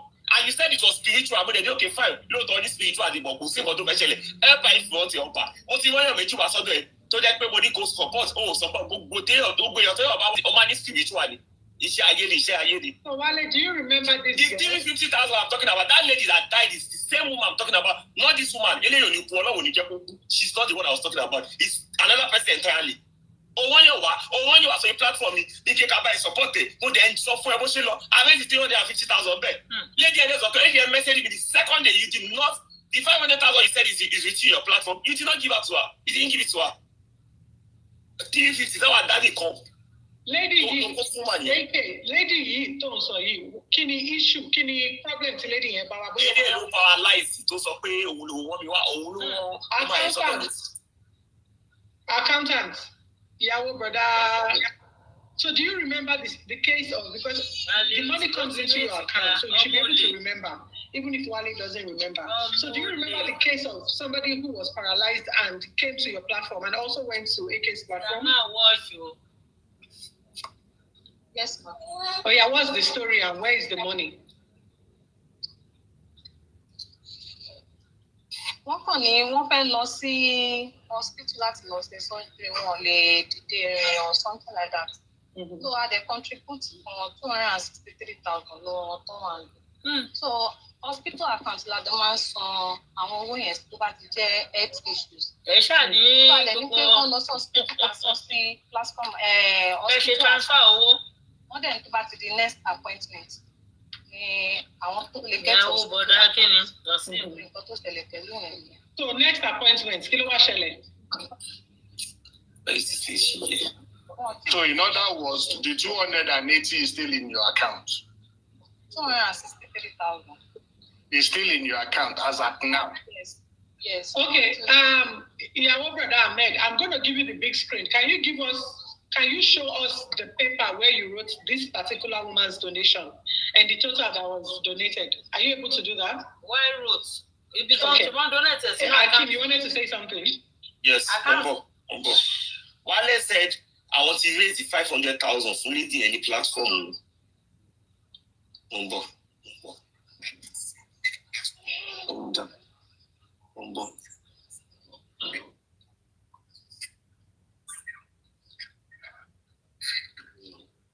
Wale ti block me. O ti offend message on me. Message me at your show mo. No, Wale, can you please unblock AK? We need that. No, follow me back now. Follow me back. No, I didn't block him. He wasn't. You follow me. I can't survive it. Follow me back now. Because your account is private, you won't have access to that chat. Just follow them, yeah. So give us 2 minutes. Yawo brother, please show us EBT or coordination and see. Please don't show your screen and don't show your case. If you can show us. So before we came online, I told this lady to prepare 2 things. Number 1, a bank statement, and number 2, she said she has a paper where she writes all the money and the donation, but she only and all that. So she's going to show us that. If you can show us that, let's clarify that. Sorry. Ilé ètò ti wọ́gilé. Ẹ̀bàdàn yìí. Ṣé Ẹ̀bàdàn lorúkọ ẹni náà? Ẹ̀bàdàn lorúkọ ẹni náà. Then TikTok and do it. Hold on. AK, can you confirm that's a TikTok and do? No. Hello, auntie. Mo like it, da. Enjoy life tí mo wà yìí. Ẹ sáré wá bí clear nǹkan ẹjọ́. Mo wà live fún sister Femi. Enjoy mo wà live ẹ click lórí mi. Mo wà live ẹ máa bọ̀ wá kó bá mi confirm nǹkan. If I start picking people up. Oh yeah, what is kí lorúkọ yìí? Farm Slim, àbí kí lorúkọ yìí? Farm PH ló bẹ̀rẹ̀, PHA àbí kí ló bẹ̀rẹ̀. Let her come up ẹjọ́ tó bá wà. She said. Who is this Folashade that you brought up by? Sorry, I have something to say. Sorry. Well, I said anything. Please, I will stay long. Just hold on. Ẹ bá mi wọlé ẹjọ́. Mo yẹ Umayo ti ní request. Auntie, ẹ̀kọ́ hi lórí TikTok. Wọ́n tó bá ní kí n calm down, orí ẹ̀ ti bàjẹ́.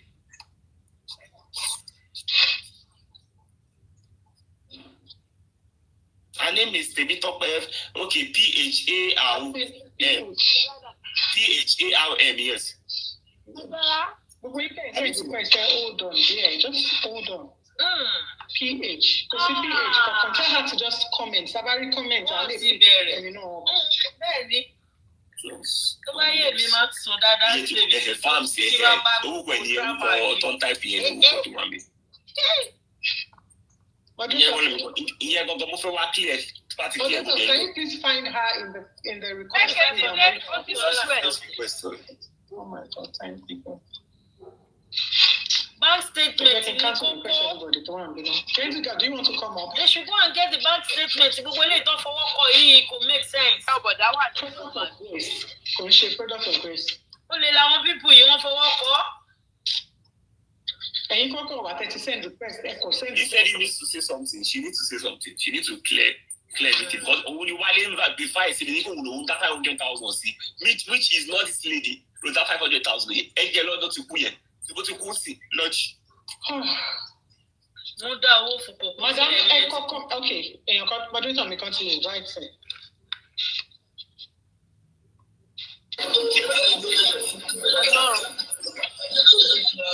Hello.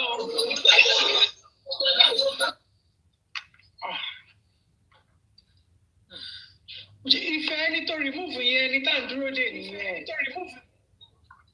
Oh my God. Ìfẹ́ ẹni tó. It's not her. It's not her. Auntie, they send the request now. And you don't do it. I send request. I send the request. Okay, well, let me share the live to herself. Okay, while we are waiting for her, yes. Keep an eye out. If she comes, please bring her on. Yeah, brother, I see you. Oh, yeah. Can you show us your paper to fintech account?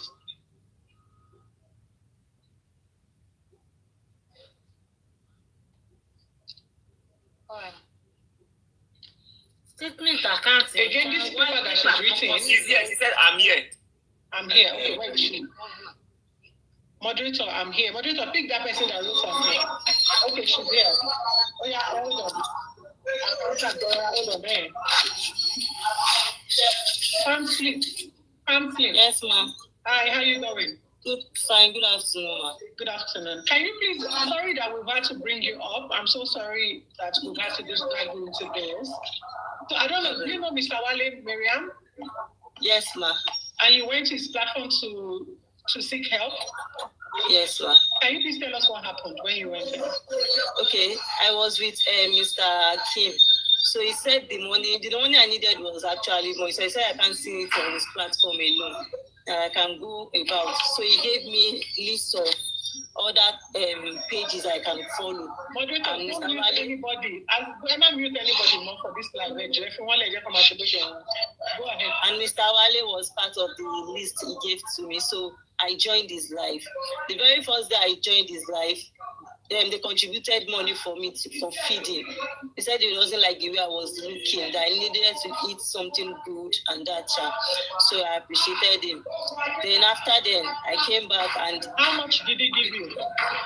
I think I collected 80,000 from his life that day. It was people that donated the money, not Mr. Wale. Yeah. So sorry, there is noise here, please. That's okay. I'm trying to be audible. Yeah, we can hear you. So after then, I joined again, and he started soliciting funds for me. So as he was soliciting for funds, people were sending him money. So suddenly, a man came up and said that my problem is a spiritual problem. That I should, once it is 12 midnight, I should get a broom.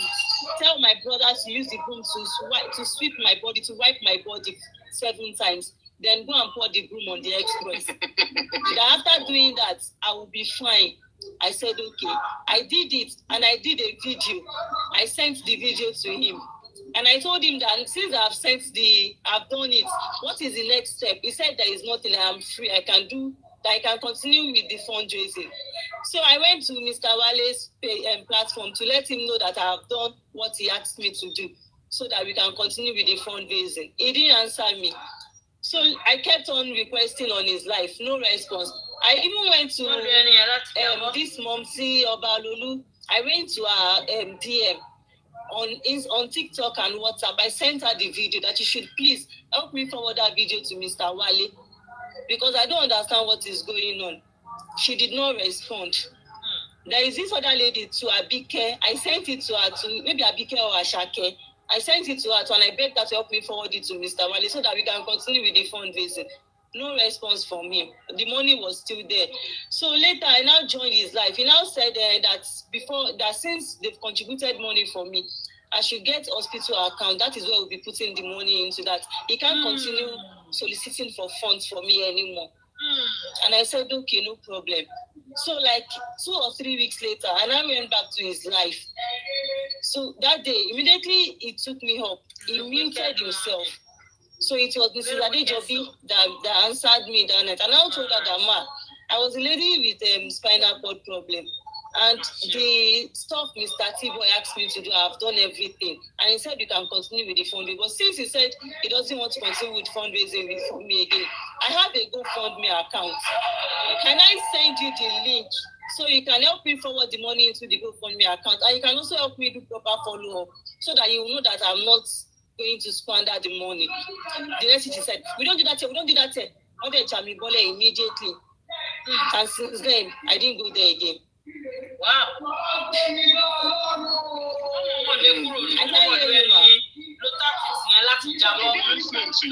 Victor, hold on. Victor. Did they reach out to you privately to give you that money? Nobody. Did they send anybody to give you the money to say from Wale? Nobody.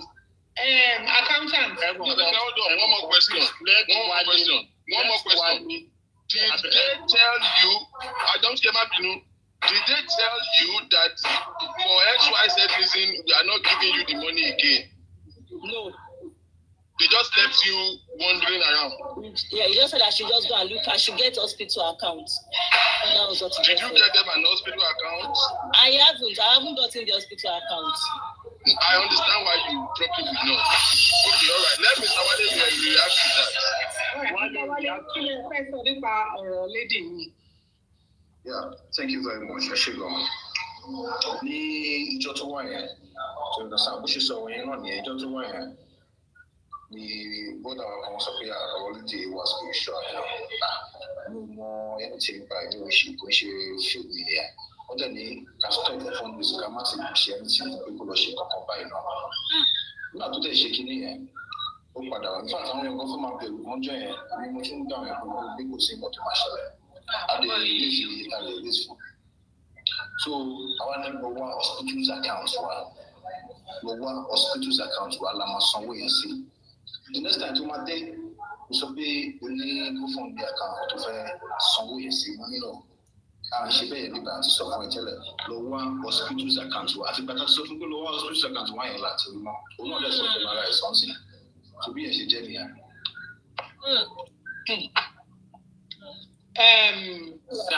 Sorry, NF, please. Mr. Wale. So, Mr. Wale, that money you contributed at that time for this lady, where is the money? She won't be recorded. What saying? She will no account. She will no account. So they asked me today. Now she has spent hospitals account. So especially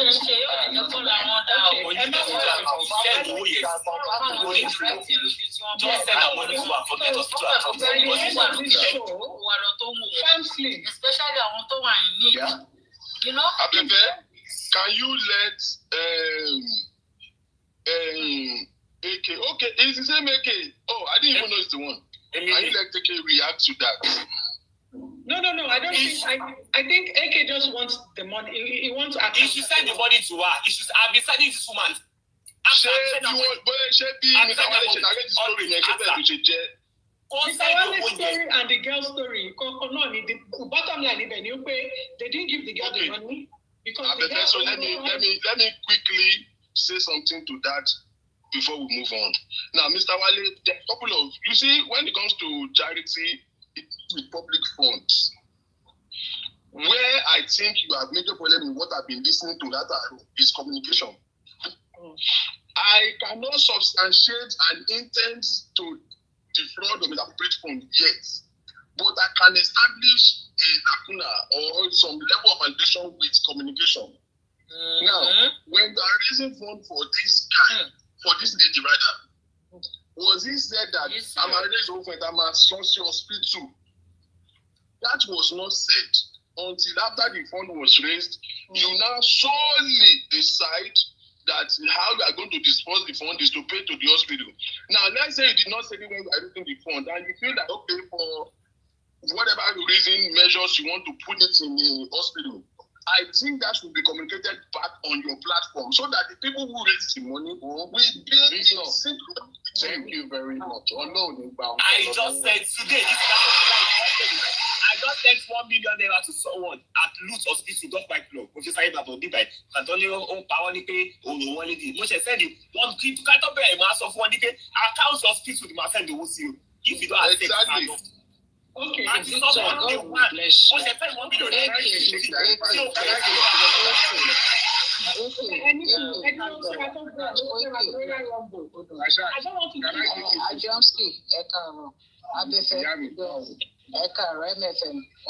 God bless you, Victor. Mr. Wale, good morning, please. When you asked the lady for the hospital account and she didn't come back to you with the hospital account, did you by any chance reach out to her again and ask for that hospital account, or did you communicate back to your panelists or whoever and let them know that, oh, I have reached out to her the second time, the third time, she has not responded, and what is going on? Did you do any of that? Okay, thank you very much. Mostly, I want to be, because I want to be she first time to go like one day. She won't buy machine by everybody is going to watch for, for the past few months. For the past few months. Okay, what about supporting watch live for the past few months? You should know the regulation of that. No, I'm sorry, Mr. Adeboya. I just want to answer that question. Mr. Wale, I am sorry. It is not, the onus is not onto her to know the platform and the rules. You own the platform. You are the one that make the rules on your platform. Yes. You should have made her aware of the rules and your regulations on your platform. There is no way she's going to know that you don't pay money directly to the victims or the people that are in need of it. We pay directly to the hospital. You should have made her aware that if we are not able to pay this money to your hospital, we will not be disbursing the money to you. That is your responsibility, not our responsibility. Please take some accountability for that. Do you agree that in that area you made a mistake? Yes, of course. I take responsibility for that. Thank you. Let's move on. Momsi Oba. Yes, sir. Don't give me 1 second. All right. Can I quickly repeat something? Yeah. Yes, sir. For people listening and everything, this is not that we are castigating Wale. We are trying to make clarification. It's not judgmental. It's clear. And the funny thing is this, anybody can fall victim or make the mistake he is doing now. So gbogbo platform to bank gba owó fún yàn, ẹ fi eléyìí ṣe àṣekọ́gbọ́n. So don't say, okay, yes, so one drag you Wale, don't feel like that. You are learning. God bless you. You made a big mistake. You need to learn from this. Mr. Wale, I would like you to choose your words very carefully. On this singular act that we have ruled out, do you accept some accountability that maybe you goofed a little bit on that? You already said that. Okay, can you apologize to the lady? No, we don't need apology. Let's continue.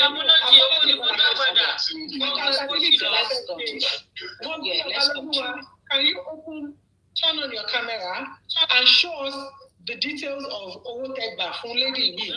We want to see every penny donated. From your notes, from your account, you tell us the total, and the money has to be transferred to her while we're here on this live. Oh, yeah? But Emma waste time. But he is here and he admitted that he still have the money. Just let exactly. Him so send the money. Send the money. Send the money.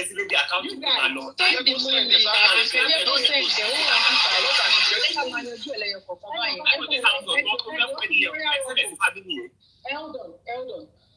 The amount is also an issue because in a message that he sent to AK, he said 500,000. The accountant is saying the money is 200 and something thousand. Let's get it right. Let me calm down. Let him respond to that. That's why I want him to respond. It's not this lady I'm talking about that 500,000. Oh, yes. It's not the lady. The lady yes, so the lady in question now is here on live. Let Mr. Wale transfer the money to her now. 350,000 on my platform. That lady is dead already. So that's 500. Wale will send it to the lady's family. I don't know what's going to cost you. Over 500,000. How will it put parents in here? Because of you go cheat in it. Oh, the way you was on me. Who does that? You will send that 500,000.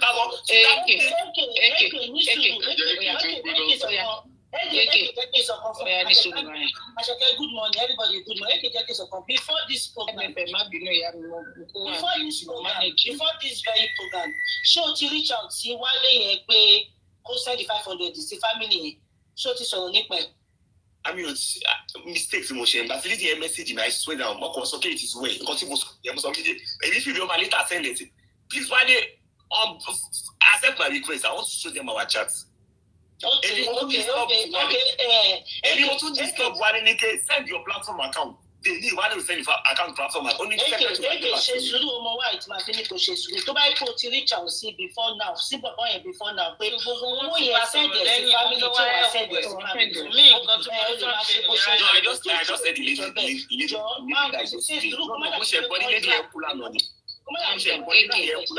AK, calm down. Okay. Calm down. Accountant, lady to farm slip. 273,000. Accountant, can you transfer that money to this lady right here on this live? The account now. Yes. Transfer the money to her. Yes, ma. Yes. Okay. All right. Farm slip. Can you call your lady? Don't harass them. 30 64 83 22 13. What's your name? Ebadon Morenikeji Temitope. Ebadon. First Bank. Morenikeji Temitope. Hold on, Coast Bank. To anybody who wishes to support this lady, oh, and again, your account number is 3064-832213. Yes, ma. Ebadun, Moreni, KG, Temitope. Yes, ma. Ebadun. Can Just you like spell Ibadan. EBADAN. Okay, Ebadan. So anybody who wishes to support this lady, as you can see, she's still struggling. Please support her however you can. I'll also send her my widow's mite after this show. I'm also feeling she really needs no amount, so she really needs anything you have. I've been the one giving her yes for the one she said coming to my platform, Joe. And to my what is that situation? No, we'll go, Victor, we'll come there. Oh, I'm going to digress. She's paralyzed. Because she has an account. We'll come back there. All right, that's what I need to know. We're going to digress too bad. Victor, let's speak about her health later, but let her get her money. No. AK already answered me. He doesn't have to go into stories. That's what I need to know. So, Abefe, are they transferring the money to her now? I've just... So, good. Okay, before we move on, we did the like about fairness. Now, of course, we've said Mr. Wale is wrong for not communicating and not transferring the money. But Auntie, is there a reason in particular why you did not send them the hospital details? God bless you. That was my next question. No, Victor, let's not go there. That can be personal. No. You guys, let's not go there. Don't do that. Abefe, you know us well. We are not going to agree. We are not going to agree. Sorry. Why didn't you say your account number? The reason is that Babcock Hospital only Molo, even not special surgery. So, Otuamba Miru, another hospital Lepo, Tole were cheaper. Ju City Babcock law. And that was one people but about this side Lori year. But he was hospital to Aleko fún check-up láti lọ rí doctor. Iṣẹ́ ni doctor yẹn tún kọ test almost 1 million naira lọ́kọ̀ fún mi níbẹ̀. Ní pé kí n tún lọ ṣe. Nígbà tí bá ṣe test yẹn tán káwọn tó lè sọ iye tí mo máa san fún surgery fún. So let me reiterate that. So you needed to mi padà lọ sí ibẹ̀ mọ́. Yes, sir. So I'm trying to see if I can get it done in a cheaper rate. I get that. So you went to another hospital and the lab work itself is like 1 million. So you didn't go back to that hospital? Yes, I didn't go back again. So you went back to Babcock Hospital, if I'm correct. So why did you now not want them to pay to Babcock Hospital so that they can continue your treatment? Because I'm not ready for the surgery. I won't be take me. Okay. So paying to the hospital will not make any sense. Then I agree with you. So do you think you are supposed to reach out to them and let them know? Did you tell anybody about this? No. Okay. Well, on your side, that is wrong too. Because see, let's be fair. If his protocol is that they will pay to hospital, that is his protocol. And if he did not hear back from her, yes, we agree that you probably should have reached out to her. That would be a good gesture. But at the end of the day, now who needs to follow up? Don't understand. No, she said she went back there and said, Colman will send it to go for. Also, the only padalo, I wonder what can she. Because I was at the hospital, and we'll see by force. So that's where the discrepancy is. On both ends, they did not communicate right, and that's where the problem is. But lack of communication send it to our account. You are the one that has health issues at the end of the day. So for at least you collect money on her behalf, send it to her. Let's move on to another case. Let's move on to another person. Let this lady go. You know she's a bit unwell. Let her go. And Samskin, so the accountant will send you the money. If within the next 2 hours, when you are accounted, surely follow me, because send me the inbox message. Okay, if the money does not come into your account in the next 2 hours, come into my inbox and let me know. I'll chase it up for you. And by the end of the show, we'll send what you can. Thank Before you. we continue with this, let me quickly thank you. May God be with you in Jesus' name. Thank you. All right. Before we go on to this particular lady that passed away, because I'm very interested in talking about this lady that passed away. Yeah, but Yeah, a quick one. Let me quickly address something in the comment section. Let me address some of you here.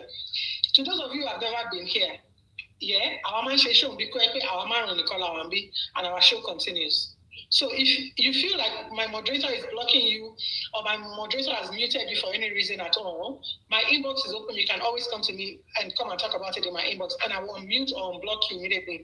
And I'm sure the moderator may just throughout. Yeah, stop, don't block, don't mute people. And I know that to those of you who are keeping an open mind in this conversation, you can see that we are not taking sides with Wale.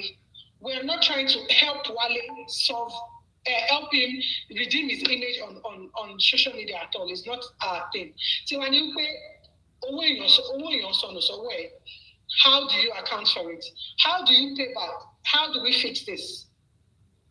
And how do we learn from this? How do you learn? It goes beyond just wanting people to come here and come and hear what Wale could be doing this show on his platform right now, not answering your question. So he's answering the questions that we're asking him, and he's taking accountability for his mistakes.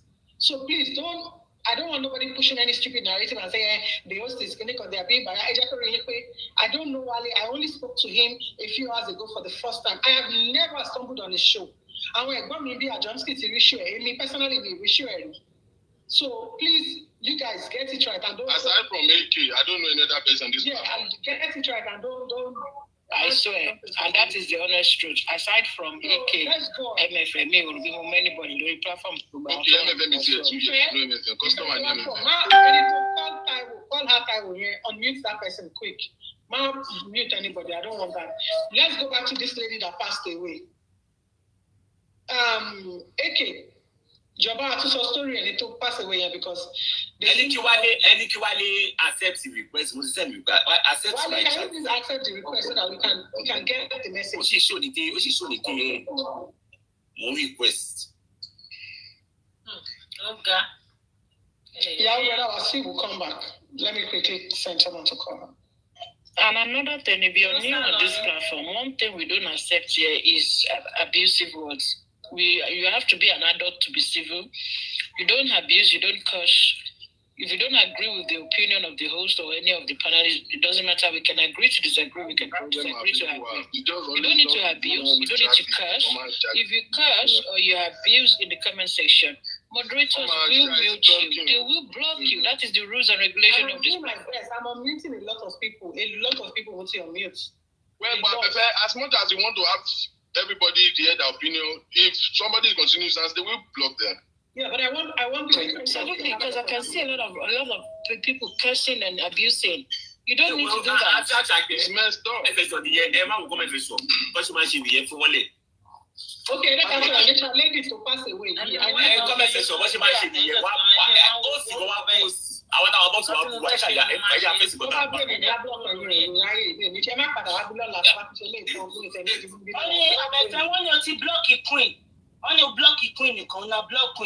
Kaja Queen. She know they unblock Queen. Hey, unblock Queen. Make her unblock Queen. Don't they block the Queen? Don't block the Queen. Who did that? Point of peace. What you want to know? You guys are really pissing me off. You did that. I was just saying your block. Give me your block. Give me more. Mọ́mí kí lẹ sọ? Wọ́n sọ́jọ́ yìí ni wọ́n wá sórí platform yìí. Ó lè gbé mọ́ lójú abẹ. Queen of peace. Queen of peace. Bóyá wọ́n fẹ́ gbọ́n pa sórí yìí. Wọ́n fẹ́ gbọ́n pa nǹkan táwọn àbẹ̀fẹ́ ń sọ ni. Wọ́n máa wà ní wọ́n lè wà lórí àbẹ̀fẹ́. What do you want to say? Oh yeah, AK, tell us about. Must you say the request? Is it about you? Is the conversation about you? Be in comment section and join. Okay, why did you straight come up? Why are you sending a request? Why are you sending a request? I'm sending a request for now,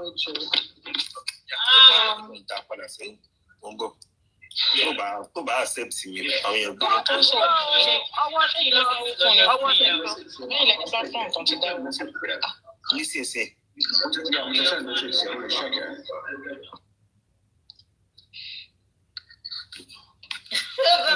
láti lọ gbé kínní.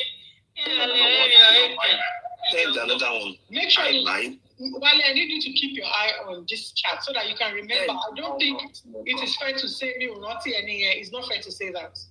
So please keep an eye on it. All right. Thank you. All right. So yeah. So they no block it, lóòótọ́. Bí wọ́n bá ṣe lè rárá kí ayé ọbí. This is where we start from.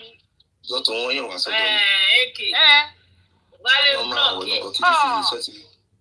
Àní àwọn tó dáwọ́ gó sáwọn ti blọọkì àwọn tó ń fún lówó owó tó fi ṣe sáré. Ìjọba ẹja gbọ́ràn. Oníṣì tó mi lè fẹ́ sọ fún mi lóòótọ́ yes only 7,000. Oníkó òbí ní kẹ̀kẹ́ jẹ wọ́n ni. We pay him directly to the hospital.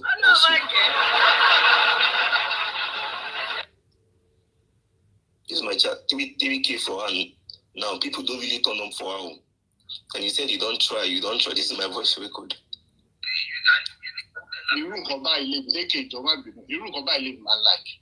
Wale, was 500 contributed for that woman?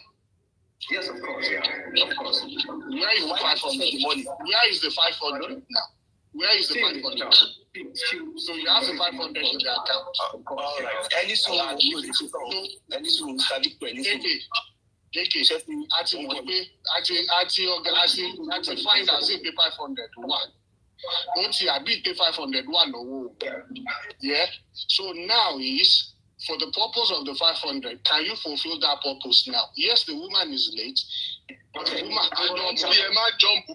let's ask questions. Why was the 500 not remitted? Not remitted.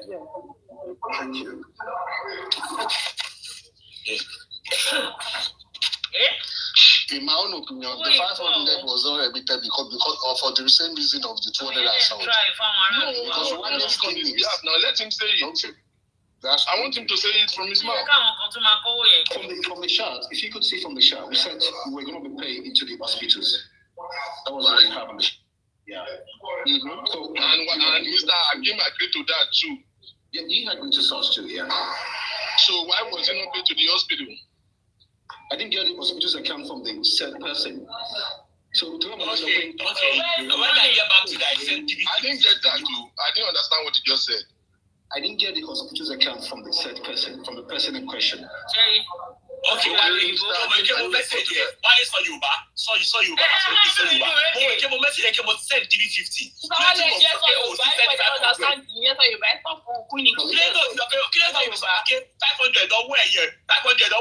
Oh, send this. You want to suffer me? Martin message again. You suffer me again. Oh, send it. Oh, send the 500 or what's here to do one. Send me account number. Send me your platform account. So send account number and see. Oh, send it to me. What do I do?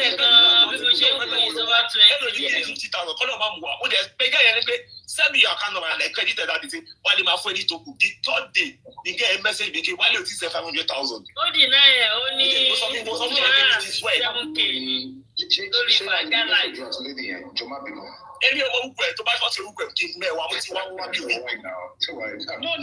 What I am because your accountant just said she has a name of all everybody.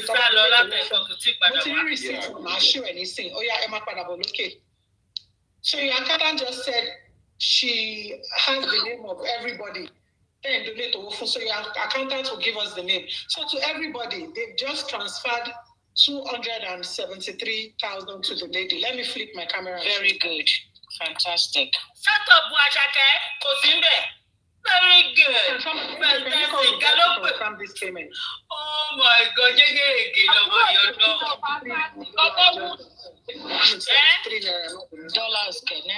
Naira. Yeah. I just keep lady I can't confirm it. Can it continue? Fantastic. Kí lẹ ní Àṣàkẹ́ ṣe? Okay, she's here. Kí lẹ sọ wọnú lórúkọ ẹ̀wọ̀n náà lá? Okay. 273. All right. Thank you, ma. Thank you, sir. Yes, sir. You're welcome.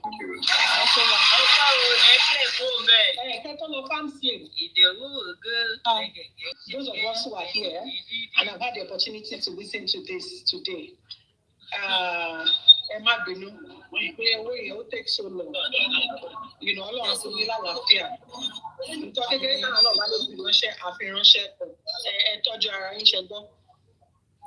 Thank you, my Shima. Okay. I'm really grateful. Where is the back on money? Yeah.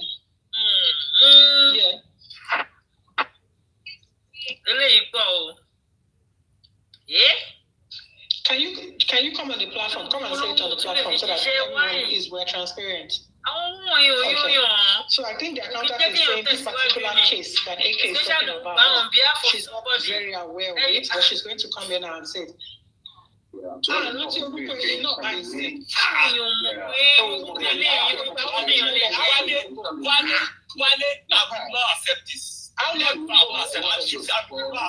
Just keep. You don't tell me that Kimaba won't go. Show me your side that you can send 50,000 living. Don't about this one. You affect that. Lady, I took for my family, our son. So you are here, so now I think you are here. Message here. Just say she message you. The message no, Mr. Wale, I need to correct something real quick.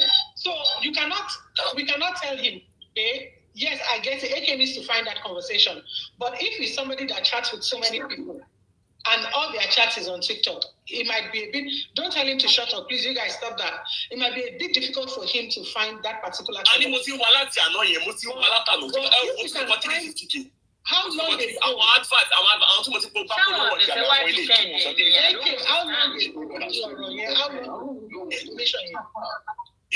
month, December, why is accountants, but me send the question. Mr. Mr. AQ defense, you know, to message me continue on Buster every time in December. While I'm in chat here. Yeah, that's what I'm saying. It's not first November. Okay. November, ever below November 16. November 16, 11 p.m., 11 a.m. Thank you. We raised 500. We raised 500K for her already. God bless you. November 16. Late November, okay. Can you come up? Because as of November, it's not fun. So can you come up and let's clarify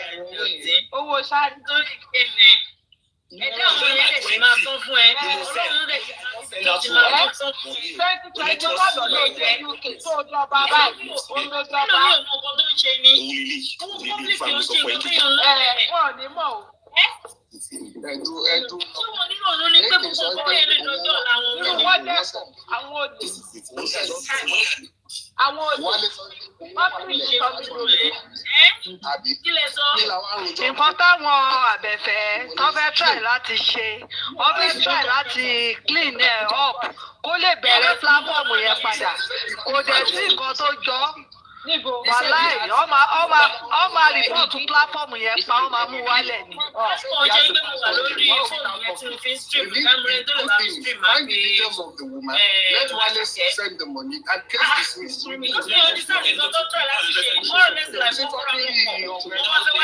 Ẹni pé wọ́n blọ̀ kúkú ìfàjà.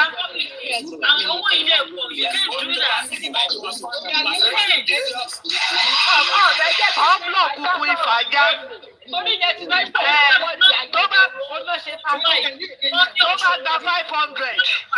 Tó bá gba 500 tó bá ní 200 ìlú gbà ẹni kó sẹ́tù wọn owó tó kù yẹn ń kọ́. Yóò gba 500 ó ní 270. Best of the same feather odi làwọn máa ń ṣiṣẹ́ tí wọ́n ń ṣiṣẹ́ síbi tí gbogbo ayé bá wà ibi òótọ́ odi lọ́ máa ń ṣiṣẹ́ sí. I need you to send a request and come up. I'm actually going out of patient. Yes, it's not. Hold on. Because the accountant has a note of everybody. Facts over emotions. Báyìí tí wọ́n ṣe lọ gba statement of account. Somebody Only the statement ìjọba. Ìjọba only the statement ó pè. Hold on. Ìyá Kádíjà àti ìyọba ọgbà. Mọ́mì kí ló ṣẹlẹ̀? Ara public làwa náà. Ara public ni wọ́n kà wá náà lára. Ìyọba wá lára. Ìyọba. Máa láìkí signation mi àná. Mo sáà ní kẹ́ ẹ̀kọ́ àdìbàntìrì bọ́ mi rí wájú ẹ̀ dáadáa àdìbàntìrì jẹ́ ni mo rí. Ẹ̀fọ́ náà ló ní mi ìtọ̀ sára. Ó ní kí èyí sọ́kádìjà ní fàájà comment section.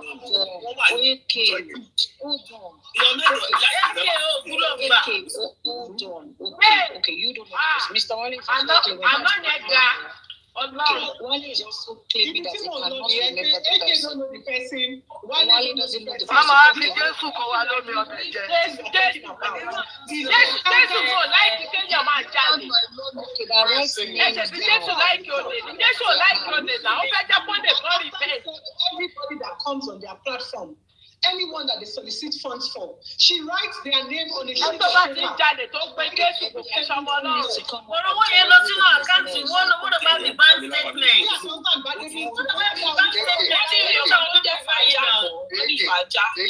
lójú tí wọ́n wọ́n pè ní wálé. The 300 and something. Do you still have it? Account number. Yes. Bank app. Can you? Find transaction details. At least with that, you find the name of the person.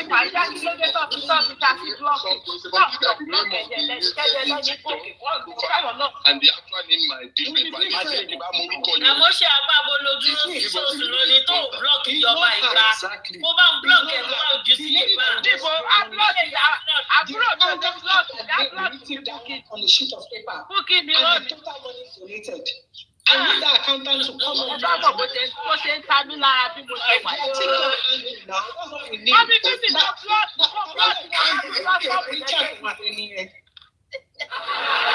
ẹni blọọkì mọ́mì gbogbo àkáǹtì mọ́mì blọọkì wọn.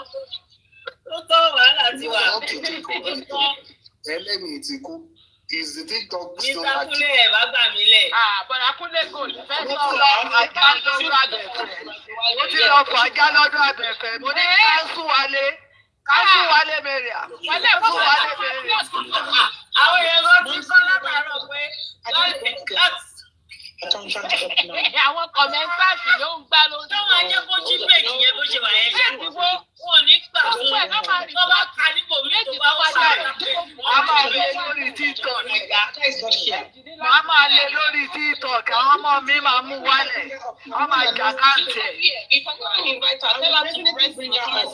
Bring her up. But she's not there. Abefe, do you want to come up? Gbàgádìjà fẹ́ bọ̀ nǹkan tí wọ́n lè ṣe níjẹta. Ìgbà tí mo máa lọ́jọ́ ọ̀fàjá. Gbogbo owó tí ò san, ó bá sanwó láàárọ̀ ìgbà tí fàjà ti sọ pé èmi àfẹ́ bọ́ pé gbogbo owó yẹn ó ní láti ṣàkáǹtì. Wọ́n lé mọ́rì. Ó sanwó. Àwọn èèyàn wá bá rìpọ́tù ẹ̀ pé fàjà ó tún ti sanwó ẹnìkan, ó tún ti sanwó ẹnìkan. Fàjà ti sọ lójú owó tẹ́lẹ̀. Ní pé ṣó ń dín bọ́ ni. Òun ò ní bá take it serious, òun ò tí ì drag òun ṣẹ̀ṣẹ̀ mẹ́yẹ bọ̀ lápò. Báwo lọ ṣe máa wò kíní? Ó ń show statement no show àbígí nǹkan tó A ṣì máa bá fa wàhálà aṣáájú. Wàhálà Tinubu yìí á máa bá fà. Ṣé ti wà ń bí? Bẹ́ẹ̀ni ma. Okay, àwọn donations kan wà tẹgbà ní November. Nínú donation November yẹn, woman kan wà ń bẹ̀ tí wọ́n wá tẹ donate 500,000 fún. Ṣé lè show wa ní donation November? Tọ́sọ̀ pé ó ní cancer. Ló ní cancer. Táwọn èèyàn wá dá total of 500,000 fún because you said you were not there at the time but you were on the platform in November. And it was between 16th, check between the 16th to the 21st of November. If possible, if you don't see it in your notes, check your statement of accounts. Àbí? Statement of account yẹn kọ́kọ́ ló yẹ kẹ́ ní kó mú wá síta. Kí lè máa wọn cover? Ẹjọ́ ṣé wọn ò ní statement of account ní ṣé bí wọ́n máa ń ṣe torí fóònù. Kí ló ń bá wa fà gangan náà? Kí ló ń bá wa fà? Ṣọ́fẹ́ ká jáde tó fún wọn ni. Kò yé mi o. Tẹ́ ẹ̀ fọwọ́ gan kọ́ fọwọ́ kọ́. Ọ̀pọ̀ yóò kí tẹ̀ fọwọ́ kọ́.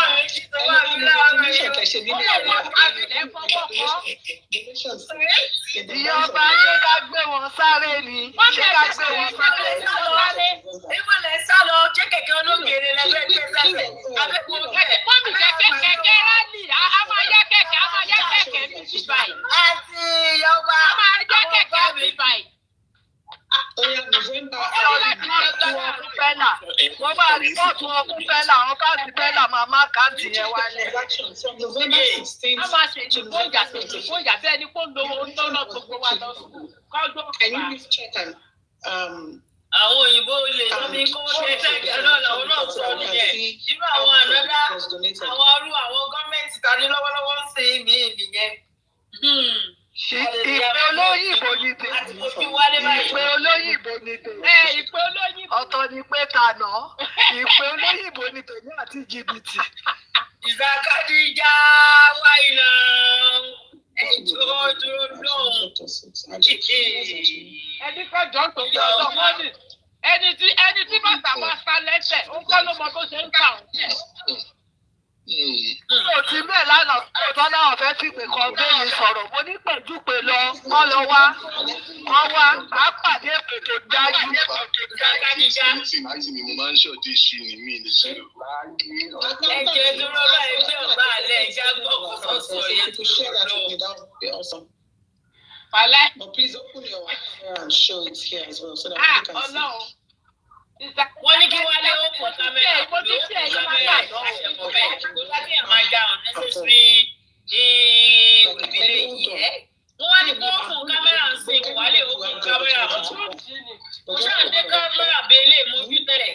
Ojú ti Yeah. Can you hear? Àwọn báwọn náà ló bá sọ̀rọ̀ àkókò lọ ṣàpọ́lọ́jì tó ṣe yẹ. Apology tó. Was it you that said it? I should two things were coming on this live. A bank statement. Ká ló ṣe ìdòwò sí ọmọ Yes. Why can't she just bring up the bank statement? It has a step will not reflect 500. I know the bank statement will reflect from the date and all the money. Exactly, all the money. She's talking already. 1,000, 2,000, 5,000. Say you get. You cannot be In your notes in November, how many people donate owó fún ní November? Kí lorúkọ profile wọn?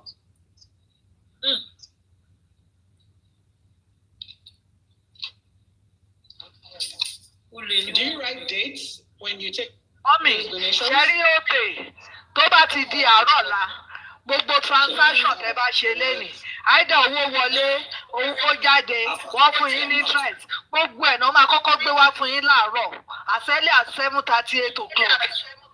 Agbègbè á dẹ̀ gbé gbogbo transaction yẹn wá fún yín.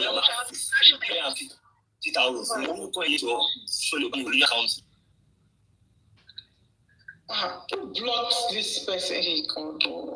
Jọ November 16 ni mo send 350,000. Jọ November 16 of last year. To the Bami Ojo, mo need a very important wedding. November 16. Just check for November 15 and 16. Àwọn kan ti ń béèrè 1.2 million rosy.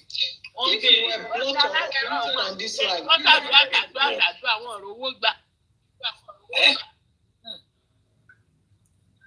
Wọ́n bá mi wá 2.5 fún Kádíjà o. Ṣé ìsàkàwé ṣe òun náà kan nọ́mbà mi náà? Wà bẹ́ẹ̀ ni. Kí ni nǹkan tí Wálé ń rò tó fi ṣe owó ṣe yìí? Every line nǹkan tẹ́ ṣe ní platform yìí lẹ́nu ní moderator mi. You literally muted people. Àwọn èèyàn tó ń pè bí ló ń wà tó máa wá bí láti go live ọjọ́ tàbá lérò. You people muted. Who tell them mute the best? Actually, I'm going to mute everybody. And Zibes no one see by Block Abefe. Hey, sorry, I'm just unmuting everybody. Accountant, Eshi, Kini Kefi, Kini Yawa. Accountant, oríran kò lógo, oríran dáadáa. I do it away, but don't be my name. Abefe. I think next time to go show involve your moderator because the moderators they have favorites and yes, one bias. I want moderator is a cocoa bias. One of the favorites. I want cocoa de carry cotton fresh. This kind of sentiment, they hate you, right? This is not what they want.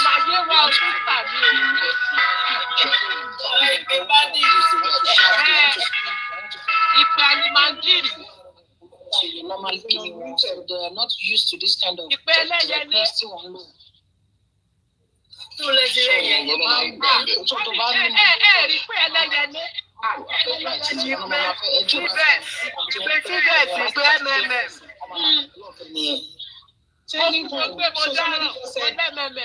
also has money that was contributed to her. So again, if any money was contributed to her on one and you have evidence for it, please come into my inbox now. We want to resolve as many of these as we can. So if anybody, there's any transaction between you, and please don't come to my inbox if you don't have evidence. And to be able to come up here and say,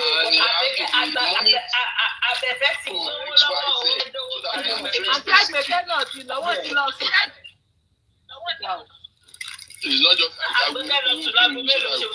there's no way that one will be untraceable. Yeah, because what if it's not up to share it? If it's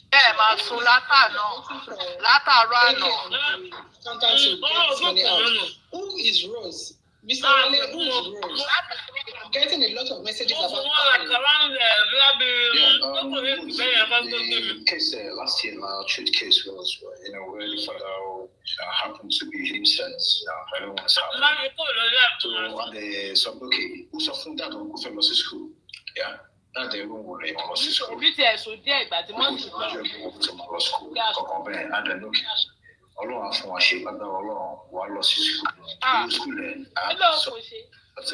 Ademason families so bàbá yẹn ló ń bẹ̀ yìí o. olórí burúkú ó tún sọ ìbò mọ́ Yorùbá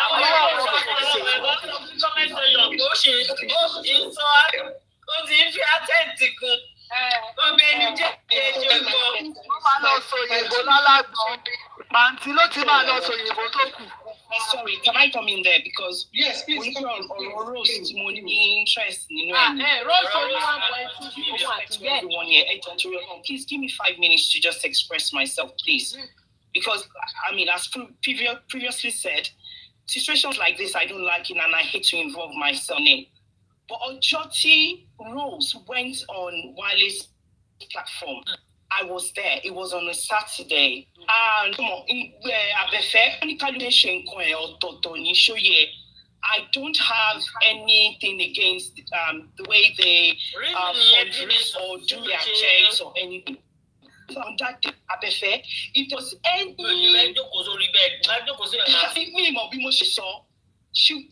that girl was stripped of her dignity that day.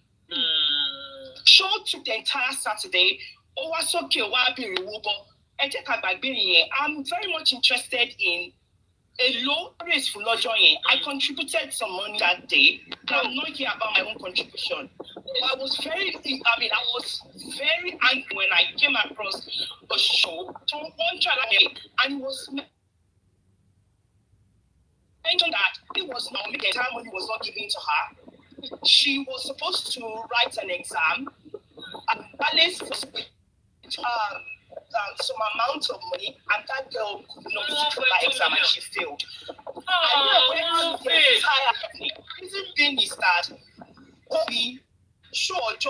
that girl came on that platform looking for money to further her education. But you have to that girl has messaged me. I think I have a message. You have to open up tó kò sí nǹkan tí sórí ọmọ yẹn lọ́jọ́ yẹn wọ́n believe and I understand wọ́n believe it because àwọn èèyàn wọ́n máa ń parọ́ I understand and I'm not going to fault them for that but going through that entire process now not being able to give her money and I'm quite disappointed Wale that ìwọ gan ò ní àyè tẹ raise fún ọmọ yẹn lọ́jọ́ yẹn you understand. And also, I'm sorry to say that I'm not sorry. Actually, I'm not sorry. Your platform is not competent, and you should not be raising funds. The amount of funds that you have actually withheld. I'm sorry. It shows that there is a lot of things wrong with whichever way you guys are working. And I must say, I don't.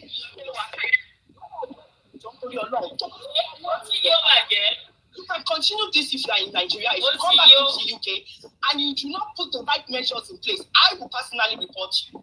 I will personally report you. You know why? Because what is Suwa?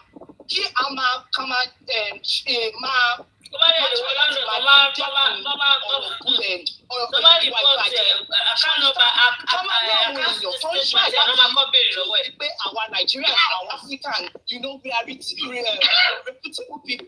Show yeah, come I'm not going to go out onto my care, and I will be very, very glad if your accountant can confirm there is for Rose. Prove that you paid our fees just like because Orisho continue Láńd. Mo rí pé wọ́n mention àwọn tó wà pẹ̀lú mo rántí jagunjagun. Mo rántí Queen oh my God, I've forgotten her last name, her second name now. Àwọn tó wà lórí show yẹn lọ́jọ́ yẹn. And they were on the show I was on yesterday, where they were now disclosing that they will have to beg you several times to release funds. You know, why? So what's the purpose of raising that fund then on your platform? Say your Baba Toba no sick. Òun need their phone hospital bill. To raise 300, I mean to raise. This is just as an not talking about a particular situation. How we told 100 or 150. What is the purpose of raising that 300, Wale? What is the purpose of raising that to 300? It's not for you to keep in your account now. It's not for you to keep it. So please, I won't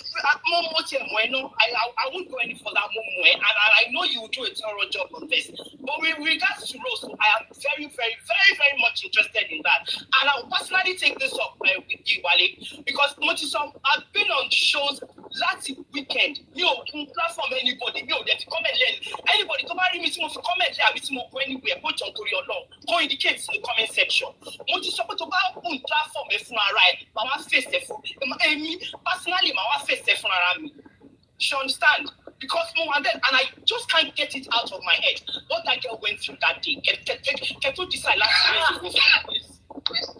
Okay, everybody, hold on. Let's go back to clarification. So, the AK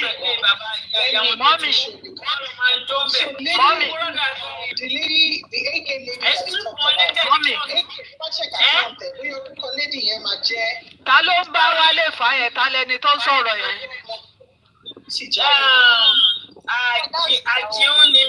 Sorry, that's the name. So the money was sent to L Pacemaker Pharmaceuticals Limited. And this money was sent on the 18th of November 2025. And it's 500,000 naira. I'm going to flip the screen now and show you guys.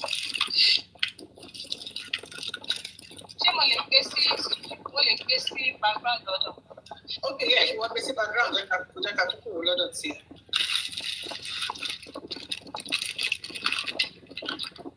I will say, I'm saying that we will come the last 15 days. Yeah. November 18th. Yes, ma'am. Ẹ kúlé gbogbo lé ọmọ kí gbogbo lé o dàmóṣe ìgbàgbékẹ́ ẹ káàbọ̀ mọ́ àní rí pé à ń rọ̀bì o àní rí pé mẹ́nu And there's a way you can also for man. Yes, ma.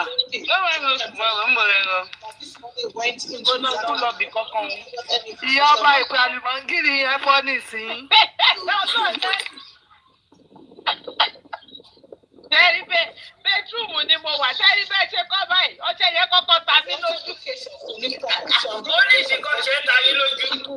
Aláyọjúrò aláyọjúrò mọ̀ sí bẹ́ẹ̀.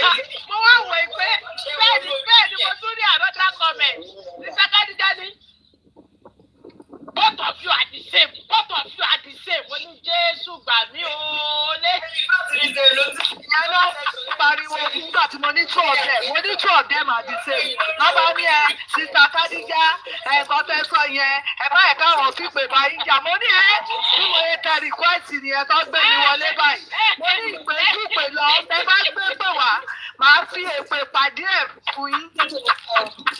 Bẹ́ẹ̀ni ẹ wo ní mo rí àwọn apá kejì àwọn ìyá tún ti wọlé nìkan sọ nìkan kan kíní kò ṣe yẹ mo ní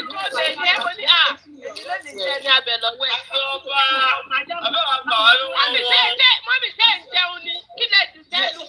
Yóò jẹun. Kí ni bisikíìtì? Mo sáré pé ẹ ti nǹkan sẹ́nu. So somebody just sent me some screenshots. Mọ́mí ẹ máa mọ mi o. Ìpè oúnjẹ ni mọ́mí ń ṣe lọ́wọ́. So this is something very personal. This is something. Tẹ́wọ̀ bá àwọn tó pè wá sí àwọn tó wà ń ta sí àwọn ló fi wè pé wá. Gẹ́gẹ́ náà ṣe ṣò wá sí. Ìpè olè là ń gbọ́ báyìí. Ìpè olè. Ìpè olójú kòkòrò. Ìpè olè alọ́nilọ́wọ́ gbà. Ìyọba kálukú ló ní pẹ̀tọ́ lọ́hùn. Kí ló dé bí ìyọba lẹ̀? Ẹbí bí lè. Kálukú ló ní pẹ̀tọ́ lọ́hùn pè. Àwọn kan ìpè ají owó olówó ni. Ìpè ají owó olówó. Ẹni ẹ̀dẹ̀ ti sẹ́yìn. Ṣé a fẹ́ lọ sùn ní? Ṣé ká lọ sùn nígbà yẹn? Wọ́n ní àṣọ a máa sùn báwo? Káàlẹ̀ tẹ̀jí ní aago mẹ́jọ kọjá ìṣẹ́jú márùn-ún. One of the things that I told my Ẹ̀gbọ́n Jobski is my big brother that I go to when I need to. Ẹ̀jẹ̀ ìṣe mọ̀ nǹkan tí ó máa ń tún mi pa wálé yẹn. Káwọn máa bú wọn, wọ́n máa ṣépè fún wọn. Ìwọ náà, what is bẹ́ẹ̀ bíza ni? What is kìíní kan at the end of the day náà? Arọ́bìṣì wọn ni kò tún ní fún wọn lówó. Arọ́bìṣì wọn kò ní ṣe gbogbo. Bẹ́ẹ̀ náà, ó lè ní what is kìíní kan sínú àwọn ìyẹn náà máa dùn. Ó lè ní 10,000 wà fún yín àwọn ìyá sọ́sọ́sọ́ báyìí. Ó ti gbòdo, ó ti gba kìíní kan. Ìwọ náà tún fún ní question. At the end of the day náà, zero ló máa bọ́ sí. Kò ní fún wọn lẹ́ni tù. Remind him really well, like literally go all out. If you're using those things against the women, we have a problem. But if it's like, you promise them and then it's normal, they sort it out. As long as you're not using what you have against them, that's where the problem will be. And a lot of people, those of you sending requests, unfortunately, me really requesting. So what is 11 people? So that's what I'm going to say about that, but we'll talk about it later. While we wait for AK, so 102 million. 102 million. Mr. Wale, where is that money now? Can somebody go and get yours? Yeah. Somebody can you please help me find Rose and tell her to come on this line.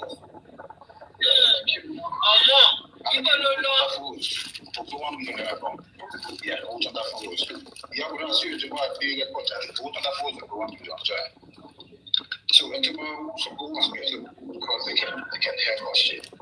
Yeah, I see you. Yeah, I get donation rules Jackie for the public to see. And thank you, Yao Brother Wasi, for sending that money.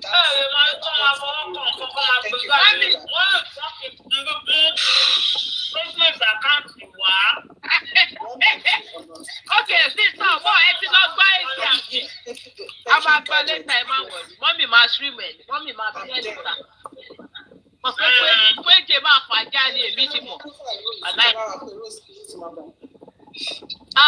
Wọ́n mi ara tèmi ò balẹ̀ jèrè mi lọ jẹ o. Ó fún mi ìwọ láká. Ó fún jẹ. Ó ṣe ó fún jẹ. Àti kẹjà gàbà. Ó dùn wọ́n mi, ó dùn. Àti kẹjà gàbà ti sẹ́ yáyé. Yáyé ti sẹ́. Mẹ́wàá nọ́nsẹ́ǹsì mẹ́wàá. Ẹ máa rí kí ẹ wò lórí Facebook. Full video. Mọ́mì máa lọ, mọ́ máa pílẹ̀. Àbí mo rí láàárọ̀ ìtàn, mo ní àpò èdè ti jáde, mo kàn rí èdè ìlàì. Sáré sáré sílẹ̀ ẹ̀kọ́ yẹn. Along the line, I was school for 3 years, which is kids for donate 2 years, and I'm one allowed, I want to donate 1 year. When I got 287,000 naira for me, to the end of the morning, they give you the one because you're speak.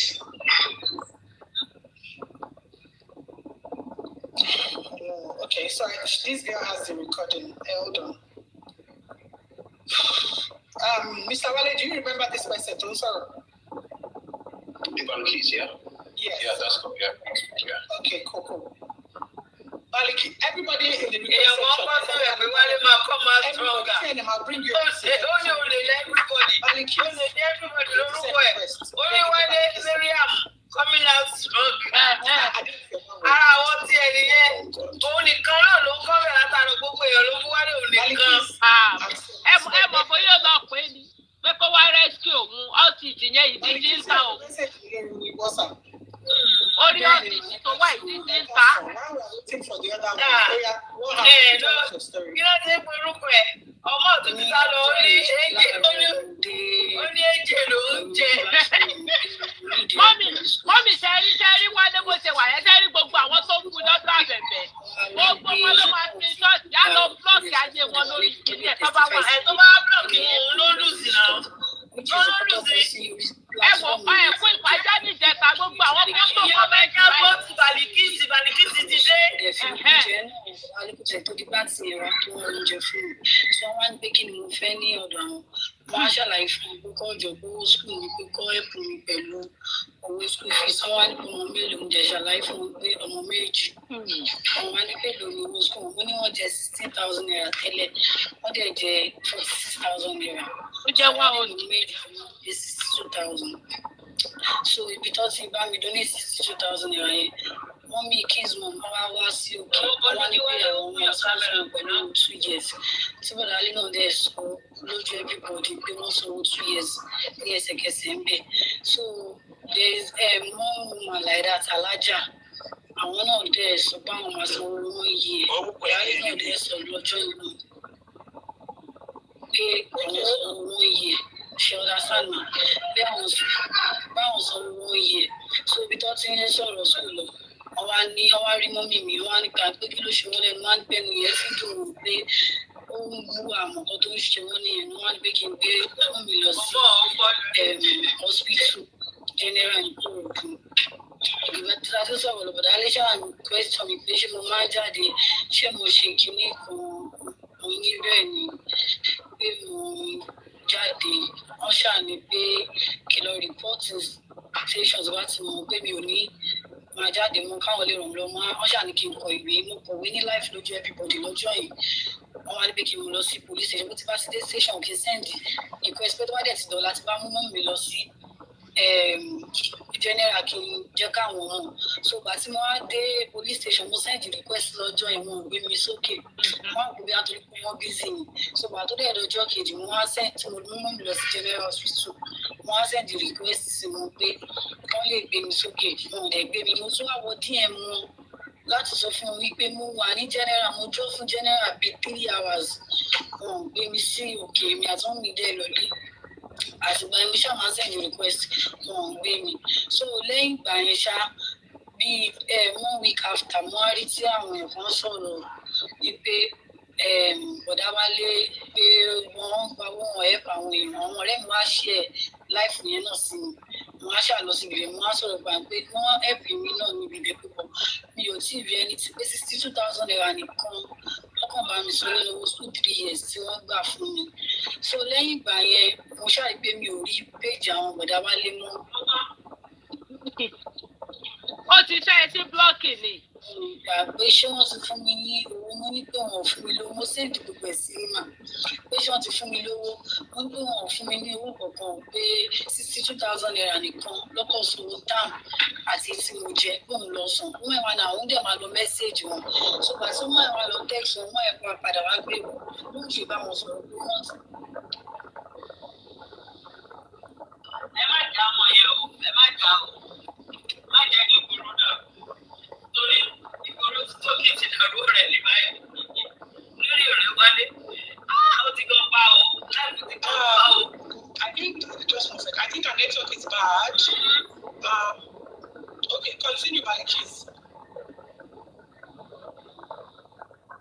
So bọ́rọ̀ yẹn ṣe jẹ́ ni wọ́n wá block me so àná ni ọ̀rẹ́ mi kan wá wọ ló ṣe ẹ̀ láì fọwọ́ sí mi. Wọ́n ní pé wọ́n ti block me, wọ́n ní pé kí wá gba owó rẹ̀. Òbí láti tẹ̀lé ọ̀dọ̀ mi.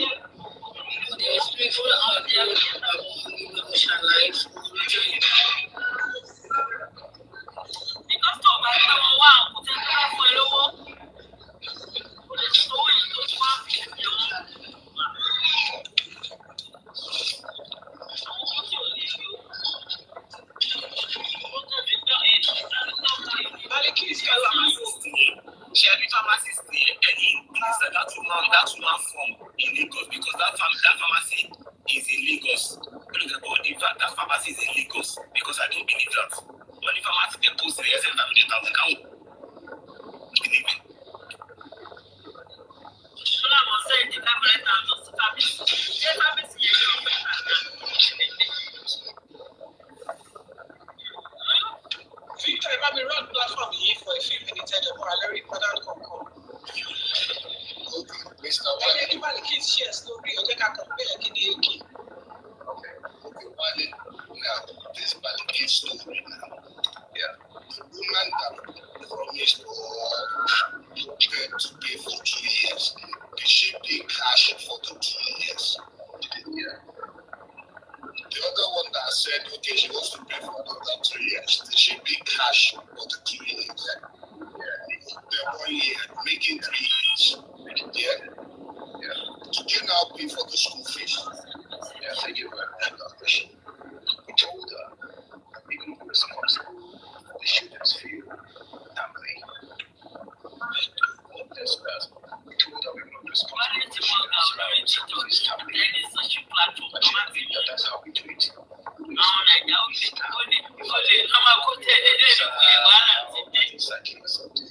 Kó lọ change kìíní ẹ̀ tàbí tí o bá gbọ́ kí ẹ̀ka ẹ̀jẹ̀ nìkan ló kù.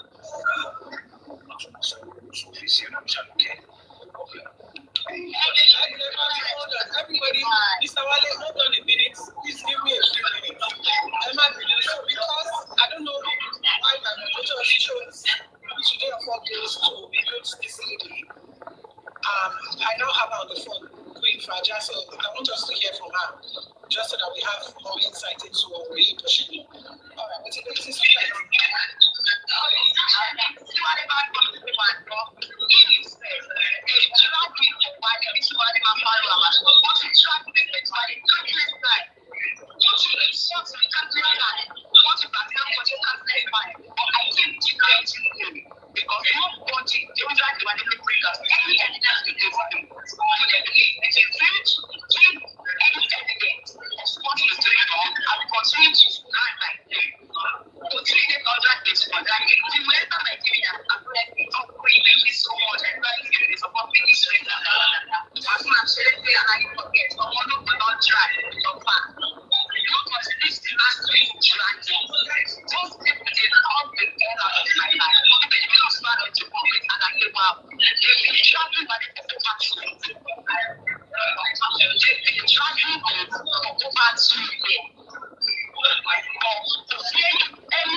much for them. When they come out, we are in that of no back to post the jacket, we are on the council. I fact you here, I want to cut the entire computer, but it should take which you can see in law. I'm not married. When it's not very education, I have and it's not one principles of the things. I have to choose everything. Why did you like to take things from my classroom? I wasn't trying to I wasn't trying to for me to clear the office. What is something that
contributed money to.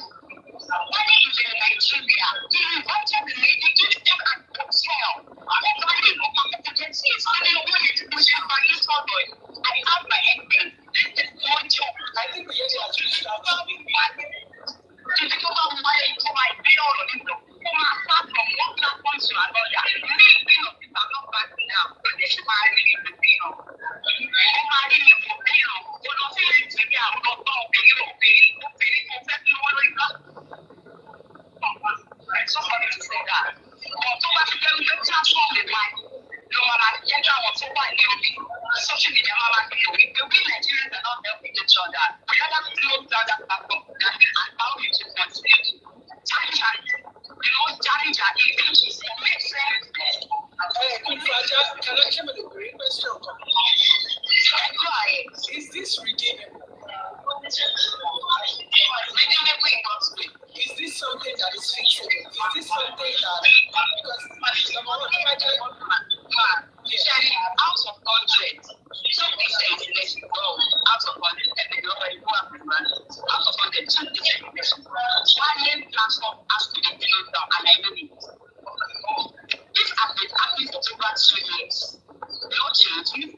Checking against the giant power committee, but it's not they are on my neck. They came into my platform yesterday. They were still every day, but they know what they saw, what they should not be, they showed the group chat on my platform of me as moderator. They were watching on the platform with Pata. They want to donate to the platform and do more.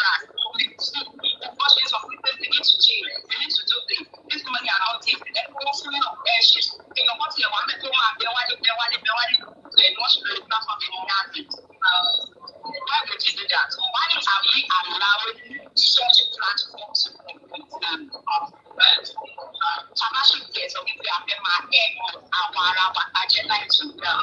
Nobody is going to put our not get from our agenda. And you know, let's talk with our changing book, nationality, what we need to do. And we look at it's obvious to be people and silent. We rather say the truth and let it go. If not, one is platform, this is what we know, in proportion by guilty or jack.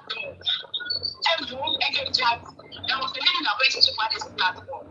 She was donated 100,000 naira. God bless her mind. That's a particular donation. That lady was in the hospital. Already had 2 pounds of blood. 2 pounds of blood. Guess what? The one is on me, making a follow me up. Maybe to just feel 20 pounds of blood. I will not let you pay and make you start the way to win the most of the evidence to the hospital that has to happen. You can't be there. So, one day, you see me on your TikTok every night. On the shop, you look for the channel. You're joking. I'm not joking. This is what I do. The company is a platform. It's also to scrutinize people because they are all liars. Number when it comes to health, everybody knows I don't take this for granted on my platform. Everybody knows I don't health issues. You question your daily health issue. Because that is the person they are going, not backing down. Any to one of Peter, any to one tell me on your job is in you. Open it to tell me on your job because she needs that part of blood. After talking about that, I'm just place here. Fire, please hold on.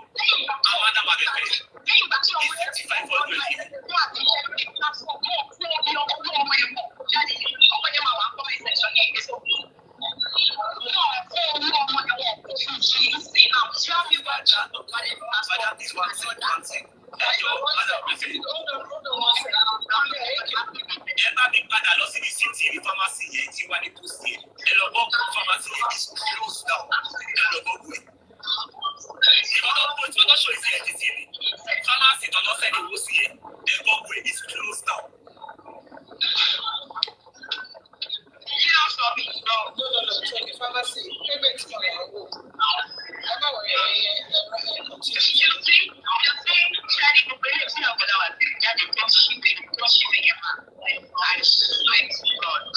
there was nothing like a short record of my phone. So people need to watch out. Serious Baja within 24 hours. You know, sharing the generation of people was so good. I should not shoot because it's kind of doing that. One, leave it as a community. They might think with the song. Because they don't know about that, because they think the woman on the block. One, leave it as a something like a platform. If you are not returning the peace money, no, I need your money. I am going to get because it's very long. Your mother is down. He's refunding the money now. I think that's our goal. You know, imagine within 7 hours, 1.8 million naira just in your platform. Tell me what is holding up money for me. I can't tell the second person. Those people need to take money. They believe it for something that was the main point.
I know that while we learn from this, I know that it might be difficult for people to let go.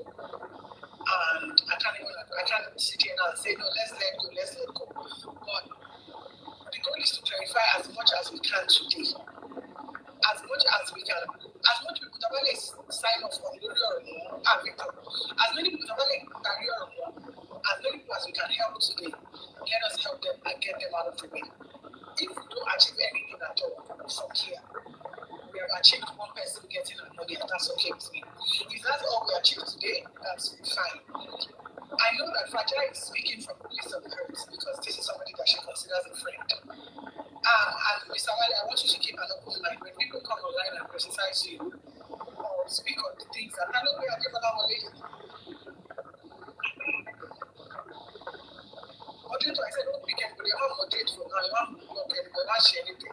Just have already platform there. So, I feel like this lady is talking from a place of anger and hurt because this is somebody that she considers a friend. And she just said, because of you, she was getting dragged and all that. So, keep an open mind to what you hear on the platform today. Take the criticism and take it with an open heart and learn something from it. If you have a heart to help people, you continue to help people. What it means is that maybe for a short period you will need to not sit for public funds. Because I need to be honest with you, a lot of common so that's that. Now with this transaction, okay, let me quickly clarify this one. Accountant, I need you to come up. I need you to screenshot this transaction from your bank app. Okay, once we have that, it's all sorted. What to send it, but we need to prove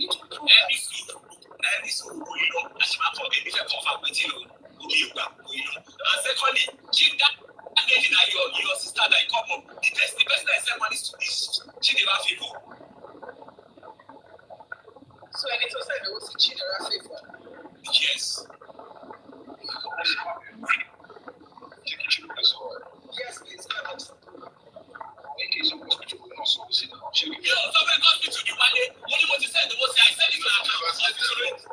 You never said that. I sent money. I don't send money to that. I don't send money.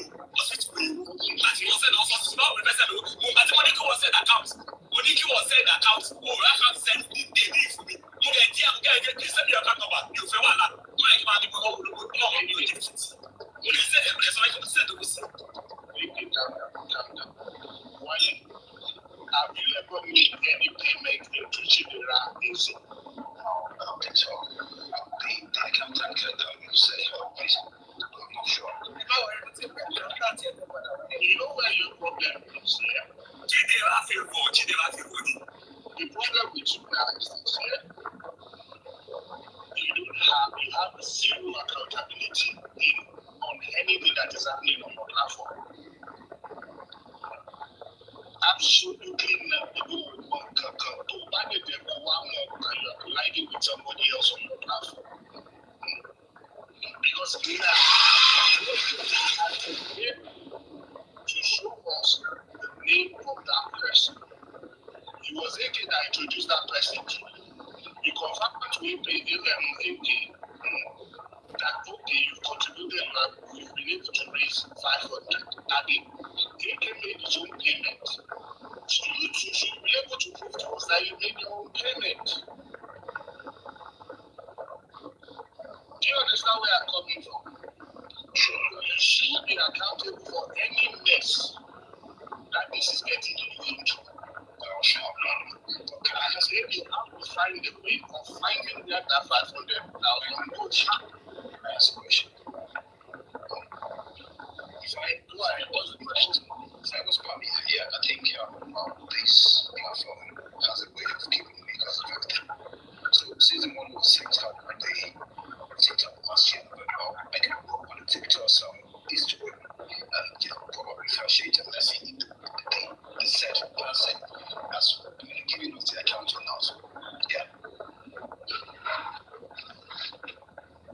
I think that would be the best way that we can solve this. Yes, thank you. Yes. I'm missing something here. The 500 that they show in their records that was paid to a pharmacy, which one is that? Oh, yeah, brother. Which one is that? I think that was the same money AK was talking about. No, money is not the same money. No.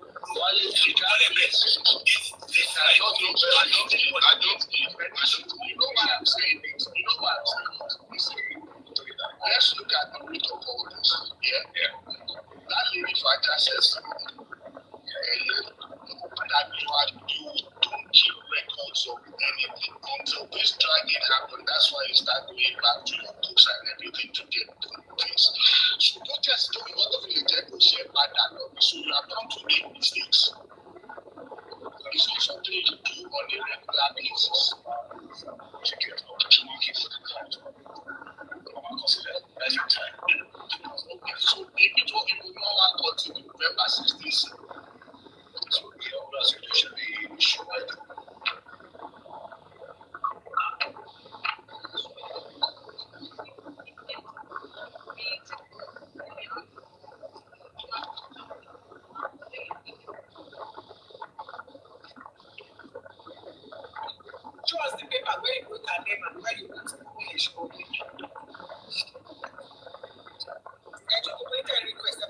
I'm going to bring you guys. So many things. I don't feel, you know why I'm asking those questions, because you know that from his own statement he said they only paid the hospital, even though this is not hospital, this is, I don't know whether it's a lab or a pharmacy, whichever one. It's a pharmacy. Yeah. That is showing transaction of 500,000. Now, what we don't know or cannot establish is that is this pharmacy for this same Chidera or not? And that's the person that can confirm that is the accountant. Is the accountant and Mr. Wali. Money paid to pharmacy, is it on behalf of Chidera or someone else? Okay, so yeah, 500,000, yeah. She, I don't know the way, but we actually will lay at it to any type of cement. Yeah, we have from she for a cat. Not the senior police that I'm doing the doctor. Remember that I'm a job. The one who will doctor is not to do it.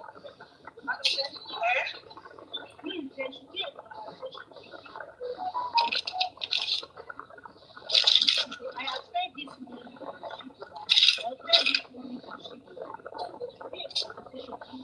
Or sent it to pharmacy on behalf of pharmacy. Accountant, because like I said, she said it's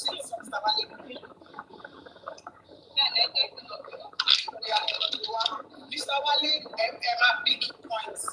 You made it very good. It's like you have no idea about charity donations and you just don't. Zero. You have zero knowledge. You have zero knowledge of it. So you just zero knowledge. You've created a big mess for yourself. Around the world.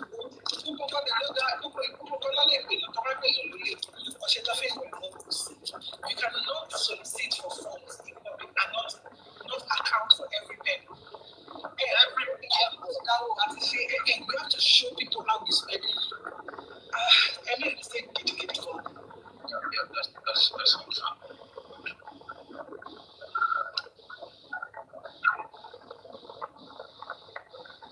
to those of that pharmacy is closed down. To those of you who are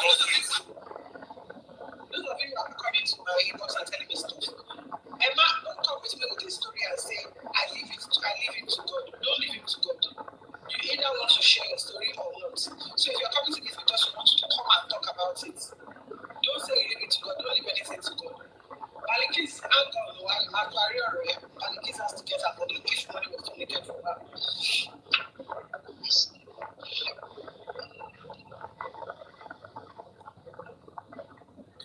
Guys, please just help me tap on the screen, Angel. Where's Malikis? I'm sorry. Malikis is another person. She reached out to me and said he also collected donations from her and blogs her. How much?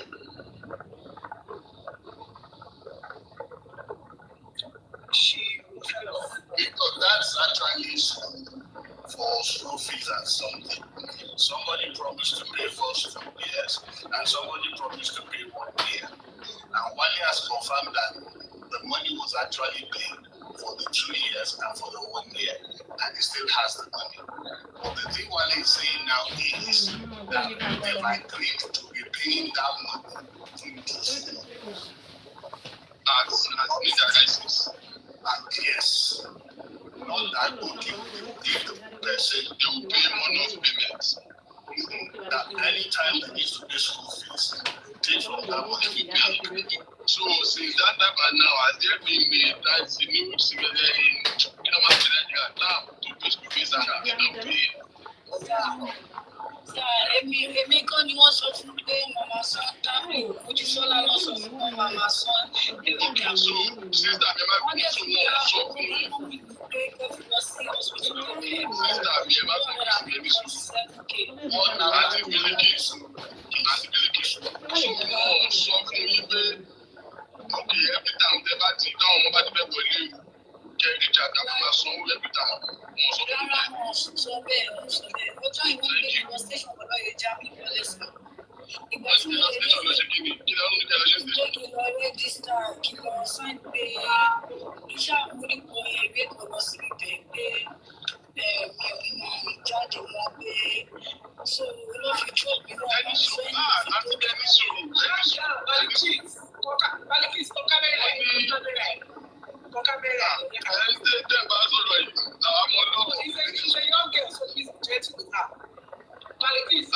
I'm not scrutinizing that. I'm just asking severe question. No, that's your story. Just be answering my question. So money go lost the station.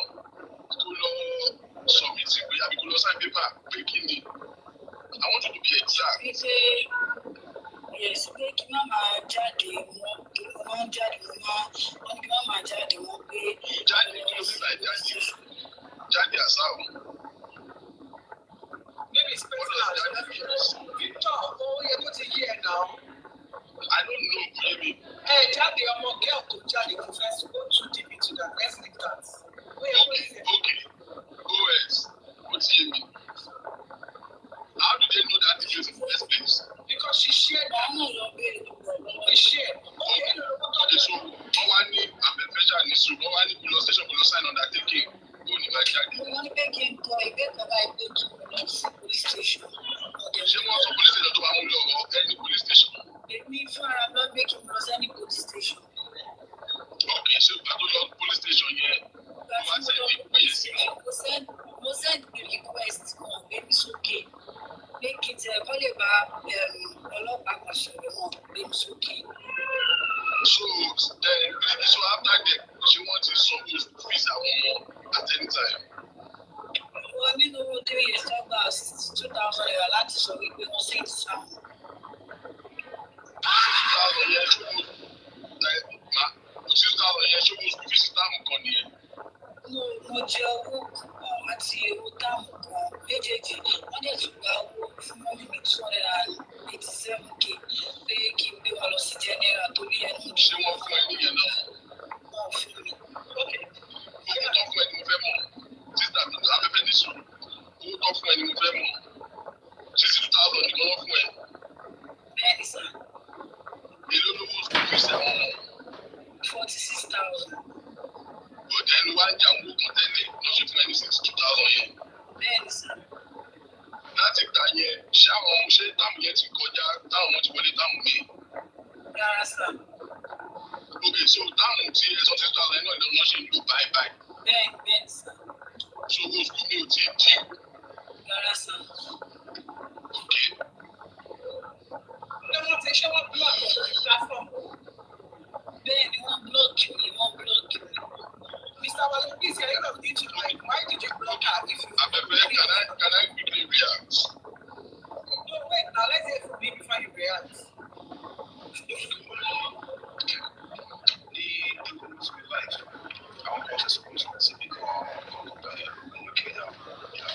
Situation there after she's asking me about it. Let's help her. In fact, now I'm not from to talk to her. Once okay, you can't cause about it. But I know they come to go every year. And this was a house. This was literally we talk about the type of way I'm a song town. Maybe she forgot it now. I'm a song town. And I'm a song to please her as a bit of okay, you go sign me or being killing you to share. She won't that you can be responsible to yourself and your heart. Thank you. It's of the okay. Size of the body, see the station to one day. It takes the police station to one day. I want to enjoy it. I want to do media and stuff. I'm looking for so we like that. Evidence is being recognized to have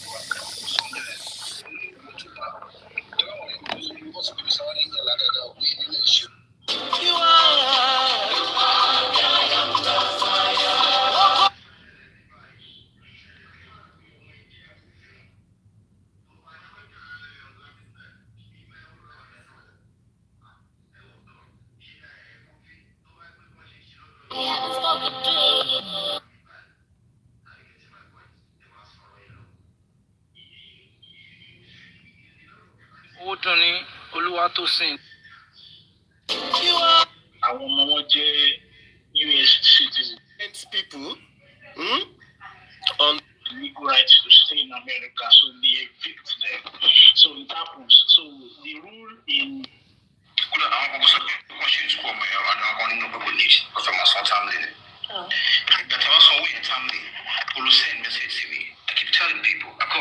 messages on my phone. Sometimes I don't read these messages. To send messages to you back. You know the moderators.